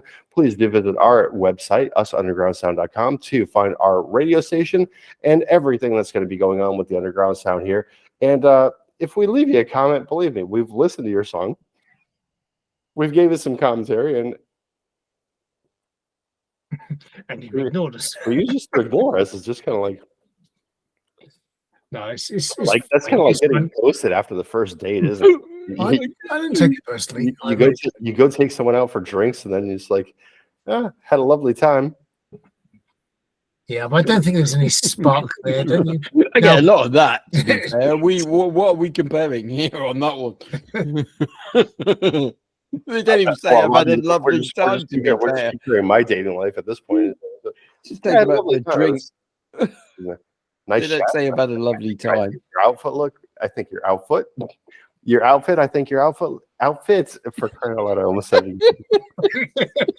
I think your outfit looked great and very nice hair, and I love the way your makeup was done. Had a lovely time, and then I never hear back from anybody. So. Did you say? Are you into scat? Did you say you have a very nice? I do usually ask about that on the first date if they're in the scat. So. Yeah, because we're music fans. I mean, it's the first thing. I've never had a second date, but you know, are you into scat? Right, that's it. I'm going home. That may be the problem. I didn't mean that I was gonna. Oh, boy. Morning. Good morning. All right. So that was our little cigarette break here. So we're going on to our final song here of the evening, the regular scheduled song, number 12, SPEORG with Kroon. SPEORG. Yes, SPEORG, from Houston, Texas, USA.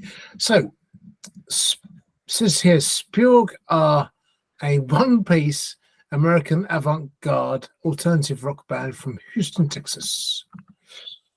So it says the influences include Nine Inch Nails, The Smashing Pumpkins, Jane's Addiction, Faith No More, The Flaming Lips, and others. Now, this particular track, Crown, I think is actually possibly the first song from SPEORG, and comments have included that was pretty cool. I think there are some really good ideas here. The tune is great, super well, and the final comment here I've got is super grovy. I think they mean groovy, but super grovy. Super gropey. Yeah, super gropey. See if you think it's super groovy or super gropey. I actually you think you might like this one. So super groovy or super groovy, you let us know down in the comment section below here. Let's check it out.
All right, all right. SPEORG with Crown available on YouTube, which is a little icon here. This is the new single from SPEORG, Smart Monkey. See, this is where I think that Carl wrote this playlist for me tonight. I really like this. This takes me back to a very early genre of music that I was into, which is this industrial style music, which started in the 80s, but I probably was more into it in the 90s. So you got 9 Inch Nails, which, you know, is a very sort of well-known band, but in their time they were just evolving. You had Front 242, which probably isn't quite so well known amongst people, but Front 242 had that very much 80s industrial sound. Well, they were breaking into that, you know, they were really starting to push into that industrial sound. And when I discovered them, I was like, oh, this is like electronic music on acid. It was like incredible. And then you have bands like Pop Will Eat Itself, which almost took it even into a more commercial realm. And this just harks between two genres of music. You've got what sounds like to me in the initial stages Front 242, and I don't even know if they even realized that. And then in the second half of their track, it is 9 Inch Nails and almost elements of Marilyn Manson in there, that kind of really edgy grittiness to it. So I'm loving this because I think it manages to cross genres and time zones so well, and still honors that industrial style music that you just don't hear so much anymore. Marilyn Manson obviously has taken that industrial style and moved it on, but I missed that style of music, and this brought it back. So I really enjoyed this. A lot of different elements to the song over here, Carlos Fandango. Certainly does have a lot of different elements. It's very cool, dark, and moody intro. And when the beat drops, it really drops big. And then the vocals come in a very sort of almost Depeche Mode style, playing the Angel sort of era, I would say, of anything. And but it's like Depeche Mode meets metal, kind of a sort of avant-garde, heavy synth rock, sort of fusion of styles. Yeah, I mean, okay, 2 minutes 30 to 3 minute mark. It's a bit sweary and repetitive on the sweariness, but that's kind of par for the course these days.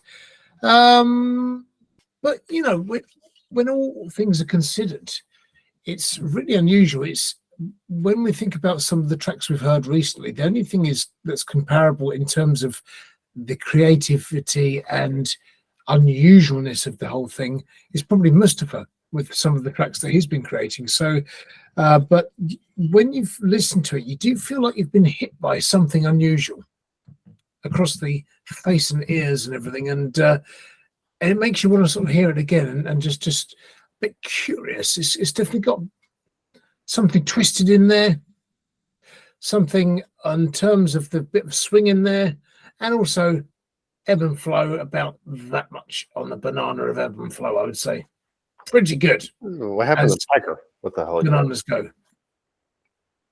Sorry. There's something disturbing about the floppiness of that banana. I know. What happened to the pecker? The pecker, it was supposed to be the pecker of ebb and flow. So, I thought as I had the banana handy, I'd use the bananas because it's quite versatile, because it can show that you've got twistiness. The track's a bit twisted up. I mean, when SPEORG want to go and release this review, and that you've got your floppy banana flinging around everywhere, and it's got a bit of angriness in there as well, you know. Oh my god! So it's pretty cool track. Unusual, very unusual. Unusual indeed. Unusual usually makes for good music, though. I gotta tell you that much. Definitely kind of like creating music upon their influences, but really going their own route. I was writing notes as that kind of like da-da-da came in, And I love that chugging sound. To make sure that my computer didn't freeze or something like that, you know. No, So I love that. yeah, and it was good. It was nice. It was kind of it was, let's say, for lack of a better word, intense, and so I liked it.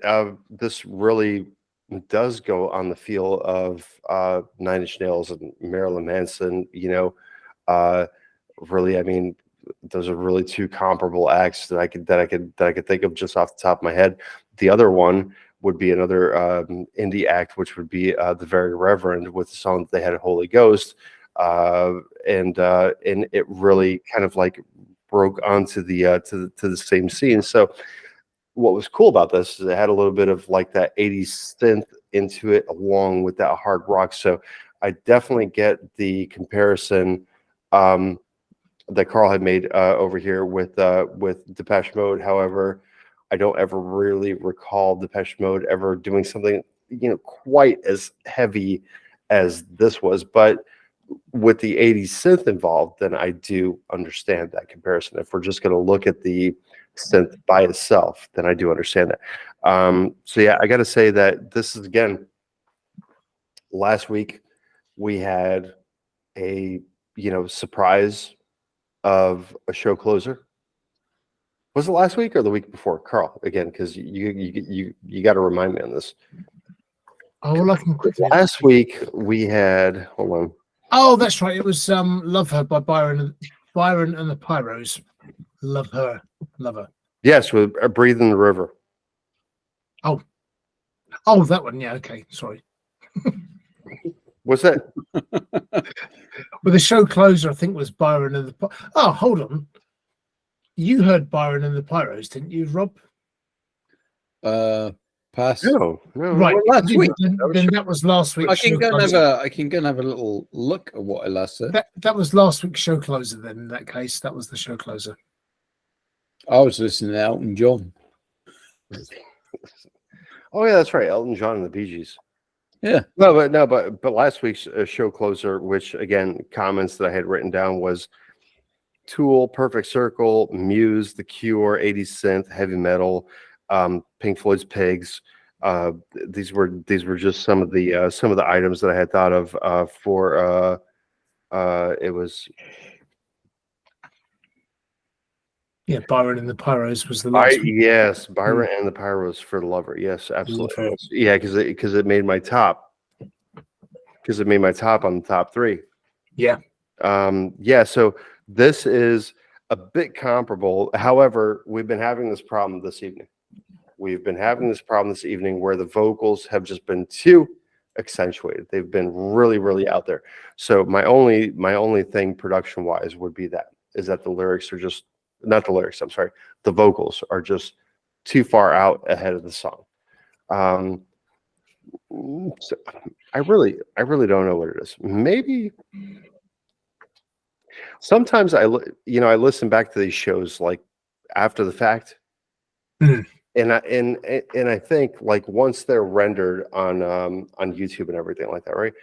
Sometimes I think like, well, maybe I was a bit too harsh on this, right? It's just one of those things. So maybe I'm being a bit too harsh on this one with saying that the vocals seem kind of like accentuated. But I do think I'm listening it on the headphones. I've listened to it on the monitors, and I do think the vocals were just kind of like ahead of themselves. Aside from the rest of the music here. So very enjoyable song. But it's just one of those things again. Is it? I don't think it's a live recording. Obviously, it's not a live recording. Are the vocals just done after the fact? Are they mixed into the track? What's going on here? What do you think? Last comments on this song. It's a good song. I want to talk about this a little bit more, but I'm just going to have another listen a minute. Hold on, bear with. It's very crisp production.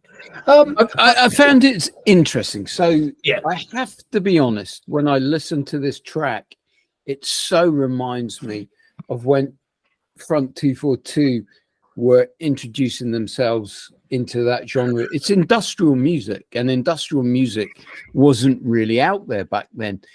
And so you have this hybrid of 80s music, all that kind of clean cut pop music.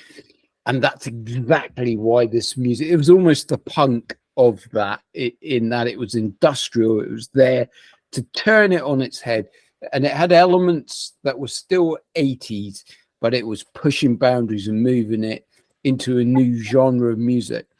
And that's what this reminds me of. It's got that 80s element to it, but they were pushing the boundaries. Now, what this band then does is it acknowledges that industrial moved on again, huge leaps when bands like Nine Inch Nails took it even to that more rockier stage.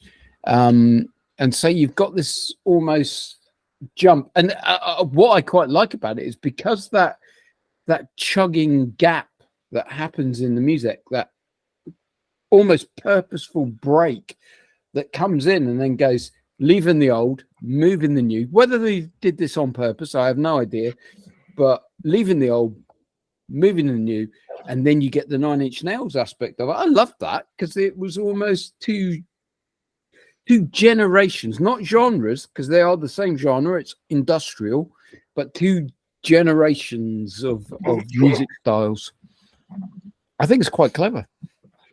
It's quite clever. Yeah, I'm taking little bits in here still, because I still want to give this a really, really fair chance. And it kind of like seems like you know, the really clever portion of this is that it kind of like let's forget about Nine Inch Nails and Marilyn Manson for a second. You know, this really goes onto kind of like Linkin Park meets Gorillaz, kind of like a theme also, where it almost feels like there's a bit of hip hop mixed in with the rock, and it's done very cleverly. But then when I hear the chorus, and the chorus comes in and the vocals are kind of like upstaged and everything like that, and you know, it kind of like then sounds a little bit like 311. I think that this is like where I'm getting lost here with this song, is because of the, you know, of everything that's going on. It's just you know, with the new age bands and with this industrial, because with industrial, let's talk about drum and bass for a second too. You know, you had drum and bass, which was popular for, you know, probably all about 20 minutes, you know, and that was just so heavy, it just kind of like left the scene. But I mean, you know, just kind of like, again, going back to this song right here, Crown, you know, like, I can't help but to think that, you know, Prodigy may produce something like this one. You know, like Liam and the guys, if they were still around, I can't help but to think like, you know, they did Outnumbered and Outgunned and Breathe. And I mean, this is pretty much similar. I got to say that there's at least one or two elements here that I can definitely hear of that. Anybody? No, nobody chiming in? No, I agree. Yeah, I thought I'm on mute. That's why. Yeah. You guys are going to listen to Front 242. They were ahead of their time, and other bands then kind of absorbed that. I'd be interested whether they were an influence here, even though they might not have known it. And you know, you're dead right. Prodigy came along and they took elements of that industrial style, that rawness, because industrial almost took electronic music to I want to say almost a punk element, although Prodigy did it so much more in the raw punkness of it. But it just took that pureness. You know, someone had to take electronic music and take it away from being so pretty and poppy and turn it into something more aggressive and angry. And that's what this industrial style did. Front 242 did it. Nine Inch Nails perfected it to that extent of being really angry and aggressive. Front 242 were experimenting with the sounds, and you know, they were getting the attitude. And this track almost honors that. It's got, I mean, I just had another quick listen, and they've got the really underlying basics of that industrial movement in that 80s, and still had that kind of pure 80s vocal, but the aggression was coming through. And then they chop it, boom, and in comes almost like a Nine Inch Nails tribute. It's a very clever track, and they've managed to encapsulate all of that into one song. So I think it's really very clever. Yeah. Yeah, the more that I think about it, the more that I go back to something that we said before, is the more that we talk about a track, the more clever that it actually is. And I do think that this track is clever. There's a lot of elements going on here, and there's definitely a lot of musicality going on here, for lack of a better word right now, just in my mind. So I just don't keep saying so I do enjoy this, from vibe to the 90s vibe to the 2000s vibe, and everything in between. And again, just as we were listening to this only has posted 2 months ago. It only had 47 plays with 21 fire. I added to the 22nd, and only 2 saves at that. So this is the thing, is I think that one of these songs like this deserves a bit more recognition. Final thoughts, Carlos Fandango. Yeah, it's an unusual song, that's for sure. It's an interesting track. Certainly a contender for me, for my top 3. But yeah, I think the more I hear it, the more interesting it gets, and there's so much happening in that short space of time. So it's good. I think for me, what really leaps out, because I love synth music. So yeah, those really crisp, biting, cutting synths that are in there, they just really stand out for me. But then, there's so much that's quite ear catching there. But I like it more than I remember hearing it first time and thinking, yeah, that's a bit different, that one. I think the guys will like that one. So gave that one a go, and I thought actually that would make quite an interesting show closer as well. Different. Well, interesting indeed. Once again, it sparked up conversation, and so whenever you spark up conversation with music, then obviously you're on the right track here. So yeah, I guess say props to Crown with I should prop. Worse, as you say. Props. Yes. Props. Back to the scat again with their song Crown. I gotta say, definitely a really good show closer. Once again, the more that we talk about a track, the more interested we are, because there are definitely way more elements going into it than most of the others here. So oh boy, yeah, it's just, again, I mean, I think I have mine. I think I have mine. Yeah, I think I've got mine. I mean, I've got a plump for something, so I think I'm. Well, obviously, you guys. I'm kind of surprised, because you guys have listened to all these songs before, except for the Purple Bowl Destiny choices. So I would have figured that both of you would have had your top 3. No, it doesn't. It doesn't work like that. You sometimes you get on the show, you've had a listen or two to a track, and then you listen to something again, and certain tracks will just suddenly shine, and you're like, shit, on the second listen, I owe something to this track, and everything suddenly changes. It's like having your first couple of sips of a glass of wine that you're not familiar with, and then suddenly by the third one, oh yeah, it's actually quite nice. It's got a lot of body to it, and it's just nice flavour. And then by a couple of glasses, you don't care. Before you know it, you're drunk, right? So yeah, exactly, drunk on the good music. I gotta say, with this last song that we listened to, again, SPEORG with Crown, this is definitely making it on the radio station somewhere. It's definitely have its place, no doubt about that. Whereas you make me want to do an industrial one now. Oh, I'm telling you, because it's such a music that we don't hear much anymore. We've had about 4 shows, 3 or 4, but 3 for sure, 4 probably. We've had about 3 or 4 shows where it's been really, really difficult. And as Carl had mentioned earlier before we started this one, I honestly think that this one was easier to pick a top 3. But 3 or 4 shows back, I mean, it was a nightmare, seriously, to pick a top 3 because the quality of the music was just that good. Today's show, especially with the split of the fucking suspense, I guess. Sorry about the words. I don't know. Oh my God. Right, and then the Purple Bowl Destiny kind of like let us down. Not that it let us down. I can't say that it let us down. It's just that we didn't understand the entire song. So it was decent enough to still have a mention. But as far as choosing a top 3, I gotta say that I picked my top 3 earlier on in the episode here, and then this one is just kind of like, oh man, where do I go with this? Where do I go with this? Because I definitely enjoy this because there's not a lot of this type of music left.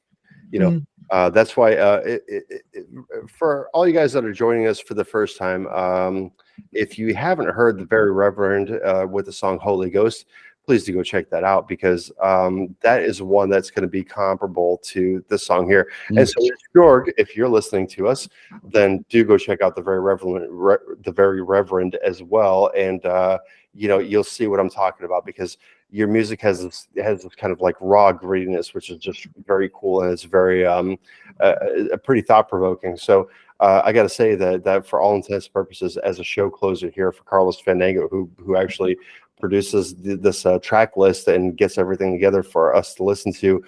Nice job. And again, nice job for just, you know, you're tired and you usually want to go by this point, but then you throw a track in there that's kind of like, well, let's just talk about this for like 2.5 hours. What I love about Carl is that sometimes you can see it's not necessarily his top pick, but he looks for music that we might like, and he has pulled out some crackers in my mind. This is a good example. I really like this. This is a good example of industrial music, and you know, you guys might not have realized that, but this is right out there in you know, crossing genres of industrial music, which is a, you know, there is an audience still out there loving this sort of stuff. Well, I gotta tell you, Monkey, if you and I do a show where we talk about music, we'll definitely have to add this one in so that way we talk about it a little bit more. Because I'm liking this one. I definitely want to hear it more. I do want to hear it again. It's high energy. It's definitely not one of those songs that I would skip on my playlist if it ever came on. Even if it were a random song that came on, you know, as Spotify sometimes does, they'll just throw just a random song in there that you don't know about. I wouldn't skip this. No, it's a really good song. It really is. Yeah, I like it. So, gentlemen, your top 3 and your shout out. Are you ready? Yep. No. Okay, Carlos Fandango. Let's have more time to think then. So, I think, yeah, a strong contender was SPEORG. I could easily have SPEORG in my top 3, but that was definitely a contender. My shout out will go, however, to Nushin, featuring Agnieszka and what was the Antos? Can't remember what it was now, but my apologies. But basically, yeah, that was In Your Embrace. I think that was a solid song, nice melodies, contemporary, very poppy, clubby, very good production. My top 3, number 3, Chris Ljung, The Tree of Life, was a really accomplished composition. I like that one. That'll go on the Big Chill Pill show all day long.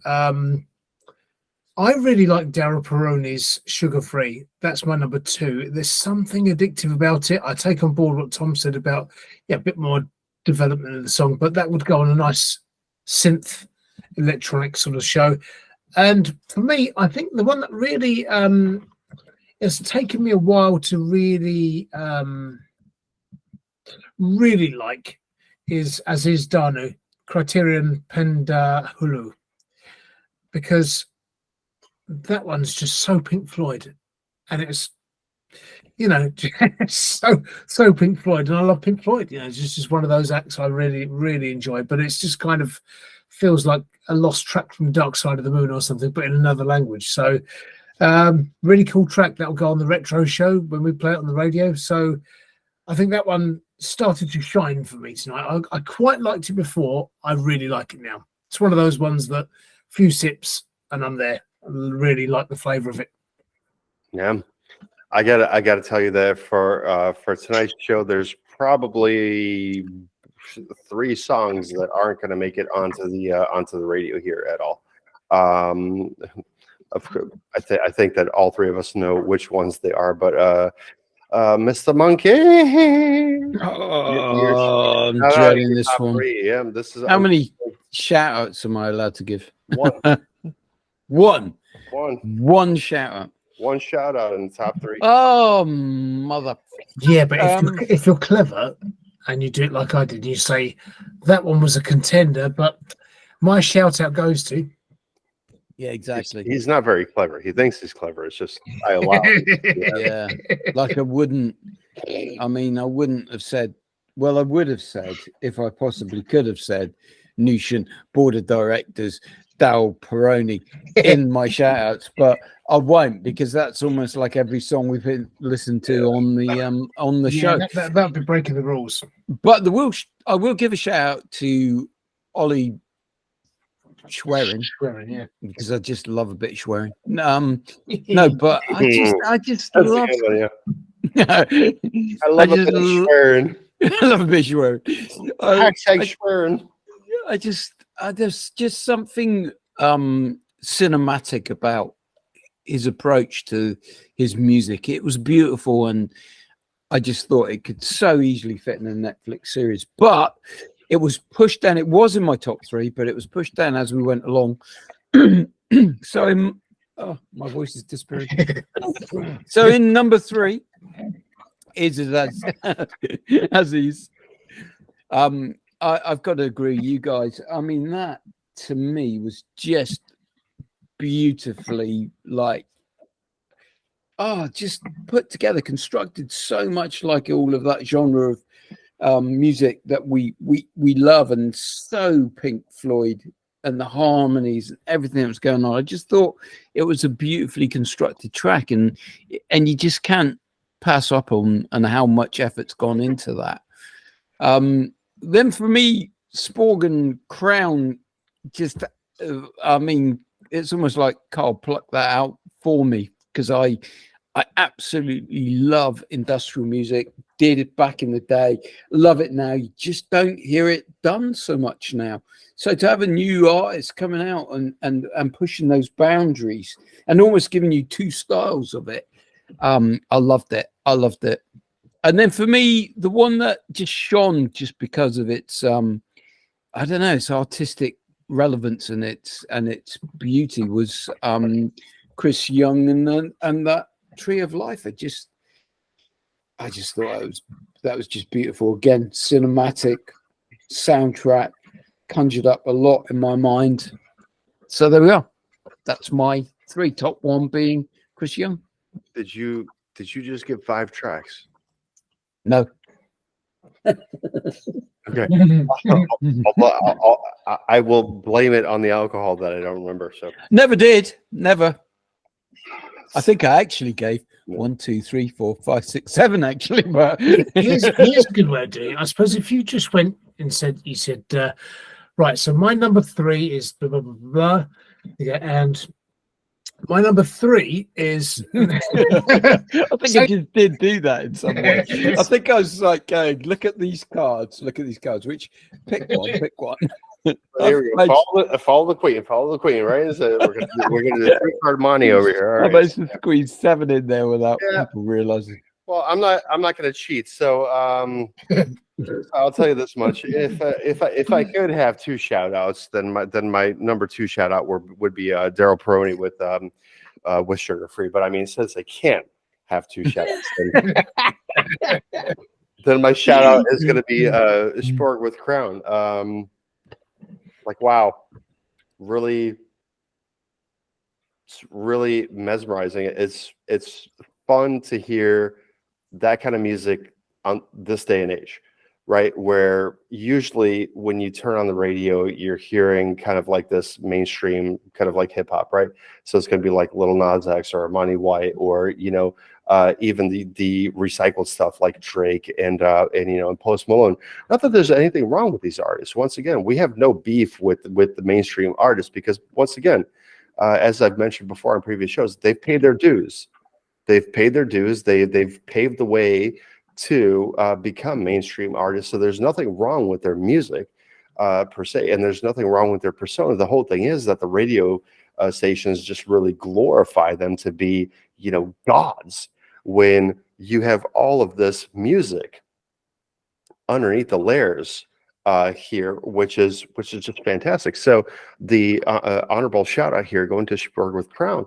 It's a fantastic piece of music. Definitely deserves to be amongst the ranks of Nine Inch Nails, Marilyn Manson, and Linkin Park and Gorillaz, and so forth. And it definitely and it definitely has a place amongst somewhere there. It definitely has a place amongst 80s synth, right? So that's going to be that. So my number 3 is Ollie Schewerin, Hurts to Lose a Friend. Just the lyrical content alone is enough to make that a number 3, if not more, for some people, right? The lyrics are poignant. The storytelling is there. There definitely is a story behind it. It's not like anything is made up here just to kind of like just to put a song together. There's raw feelings and raw emotions that are going into this one. So this is going to be my number 3. My number 2 is going to be Nushin with Within Your Embrace. Very lovely song. Very well crafted. This is, for all intents and purposes, it belongs everywhere. Whether it's going to be on a DJ set, in a movie, in a TV show, it needs to be heard somewhere and everywhere. It deserves to be, honestly. And my number 1, obviously, I'm pretty sure that you guys know, is Aziz Dhanu. Just even aside from the lyrics, not understanding the lyrics, once again, just describing it as I described before, this definitely takes you on a very kind of like psychedelic journey. Even without understanding the lyrics. Just, I don't recommend that you do this, children. So children, if you're up and watching the Underground Sound, please don't drop acid and listen to Pink Floyd, because that's not the thing to do. But if you were to do so, then Aziz Dhanu would definitely be what, do you think I'm promoting it in any way? So if you were, then this would be a great soundtrack to listen to. Listen, I've been stuck on this spaceship for like fucking 3 weeks already. All right, so at this point, I got to say that Aziz Dhanu, very well done, beautiful track. It's just everything, the melodies of the guitars, the soundtracks that the drums provide, the entire ambiance of the entire thing, of this entire composition here, going along with the lyrics, because I'm sorry, not the lyrics, but the vocals. Vocals are very, very, very good, even though we can't understand the lyrics, right? So if we understood the lyrics, maybe we could be like, oh, well, that's shit. Because if you just say motherfucker over and over again, then we could be like, yeah, oh, that's shit. But if he's really got like kind of like a storytelling, kind of like what we're talking about, like Dark Side of the Moon, right? So if he's got any kind of storytelling of any type of Pink Floyd, whether it be, Learning to Fly, Money, I Wish You Were Here, The Wall, The Trial, whatever the case may be, right? If there's any kind of storytelling that's going on with any of the Pink Floyd songs that there is with this kind of vibe to it, right? Then this definitely deserves to be way up there, even more than number 1. This definitely needs to be in like the star, the top spot, the hit spot, and everything like that. So, but again, that's just my personal opinion. That's just me talking. What can I do? That's just my honorable shout out. and my top 3 right there. Any closing thoughts, gentlemen? Yeah, I was just thinking to myself, why it wasn't in my top. I was like thinking, really, he could have been singing about anything, couldn't he? We had a conversation about. No, I won't say it. You think it's loving your pony or something like that? We just don't know. We just don't know what is the words. I just have to assume for the style of music that it's not anything. yes. I just don't know what's there. Underline those lyrics. I have to assume that it's not about scatting. the British version of scatting. Which if you miss that, it's shitting on somebody or being shit on. So is that a British thing, is it? I don't think it's British. I think I think it's quite I know, universal. I'm just looking at the message. Yeah. universal. Yeah. I don't. I've never heard of this scatting thing before. No, not me.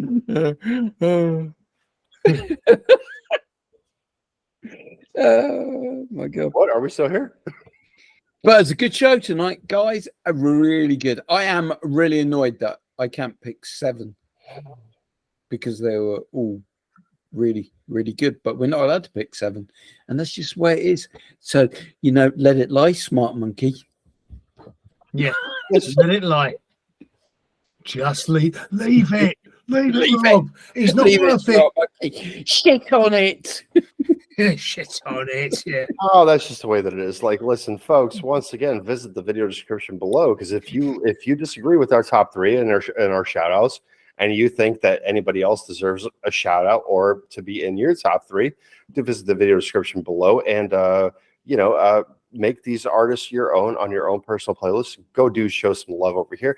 And if you disagree with us and you'd like to interact with us, I do try to respond to every single comment that we get. So please do leave a comment below and we'll get back to you. Carl's on here and Rob's on here, otherwise known as Carlos Fandango and Smart Monkey. We do try to interact with everybody as much as possible because we do love the interaction. So that way we can get the word out on these indie musicians here. Once again, the radio station is coming soon. I have notes here that are marked radio, chill, techno, folk, chill, lo-fi. And so there's definitely more to come with the radio station. So if you're looking for the big chill pill, if you're looking for We Love Rock and Roll, if you're looking for monkey beats, if you're looking for the industrial music, if you're looking for text tracks, whatever you're going to be looking for, you'll find it on the Underground Sound. It is usundergroundsound.com is our website. So please do visit us there. Subscribe and like there so we can always send you messages on our mass text or on our mass emails, I should say. Right. I got it. Like I have the time on my computer. I am. Your time's 5 hours behind us. But the whole thing, I am trying to wrap up. So the more that you post shit at me, just keep talking for 2. The longer what was that? You should have like wrap it up with fucking quotations or fucking wrap it up in quotation marks, right? Then that would have been quicker. Now I'm just going to talk even longer. He's updating it as we speak. 240. Right. I'm ready So to you wrap. updated from 239 to 240.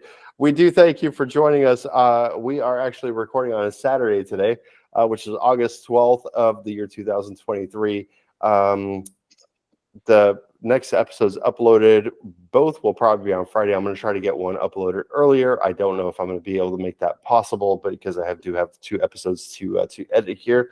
But we do thank you for joining us. And as always, I am DJ X-Tech. With me are 2 beautiful, wonderful, one bald-headed, one very full-headed with hair still here. Carlos and Smart Monkey. Together we are putting us back into music. I've got hair. I've got hair elsewhere. That's not the line. Smart Monkey, take it away here. Now I'm gonna. I missed what you said there, Tom. What was I'm that? DJ Exact with Smart Monkey and Carlos Fandango. Together, we are putting the else back into music. Say, please do like, subscribe, and share, and we'll find the music that you love to hear. And don't forget to grab your banana, grab your bell, bash the bell, and then you'll be subscribing to the Underground Sound, and you'll get all the uploads, all the new videos of the Underground Sound. Very exciting indeed. Exciting indeed is it. And be sure, once again, to check out usundergroundsound.com and stay tuned for our podcast releases and our radio station and all that good stuff. For tonight, we do wish you adieu.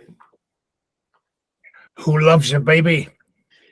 And And don't forget to hit that bell with your banana once again. So good night.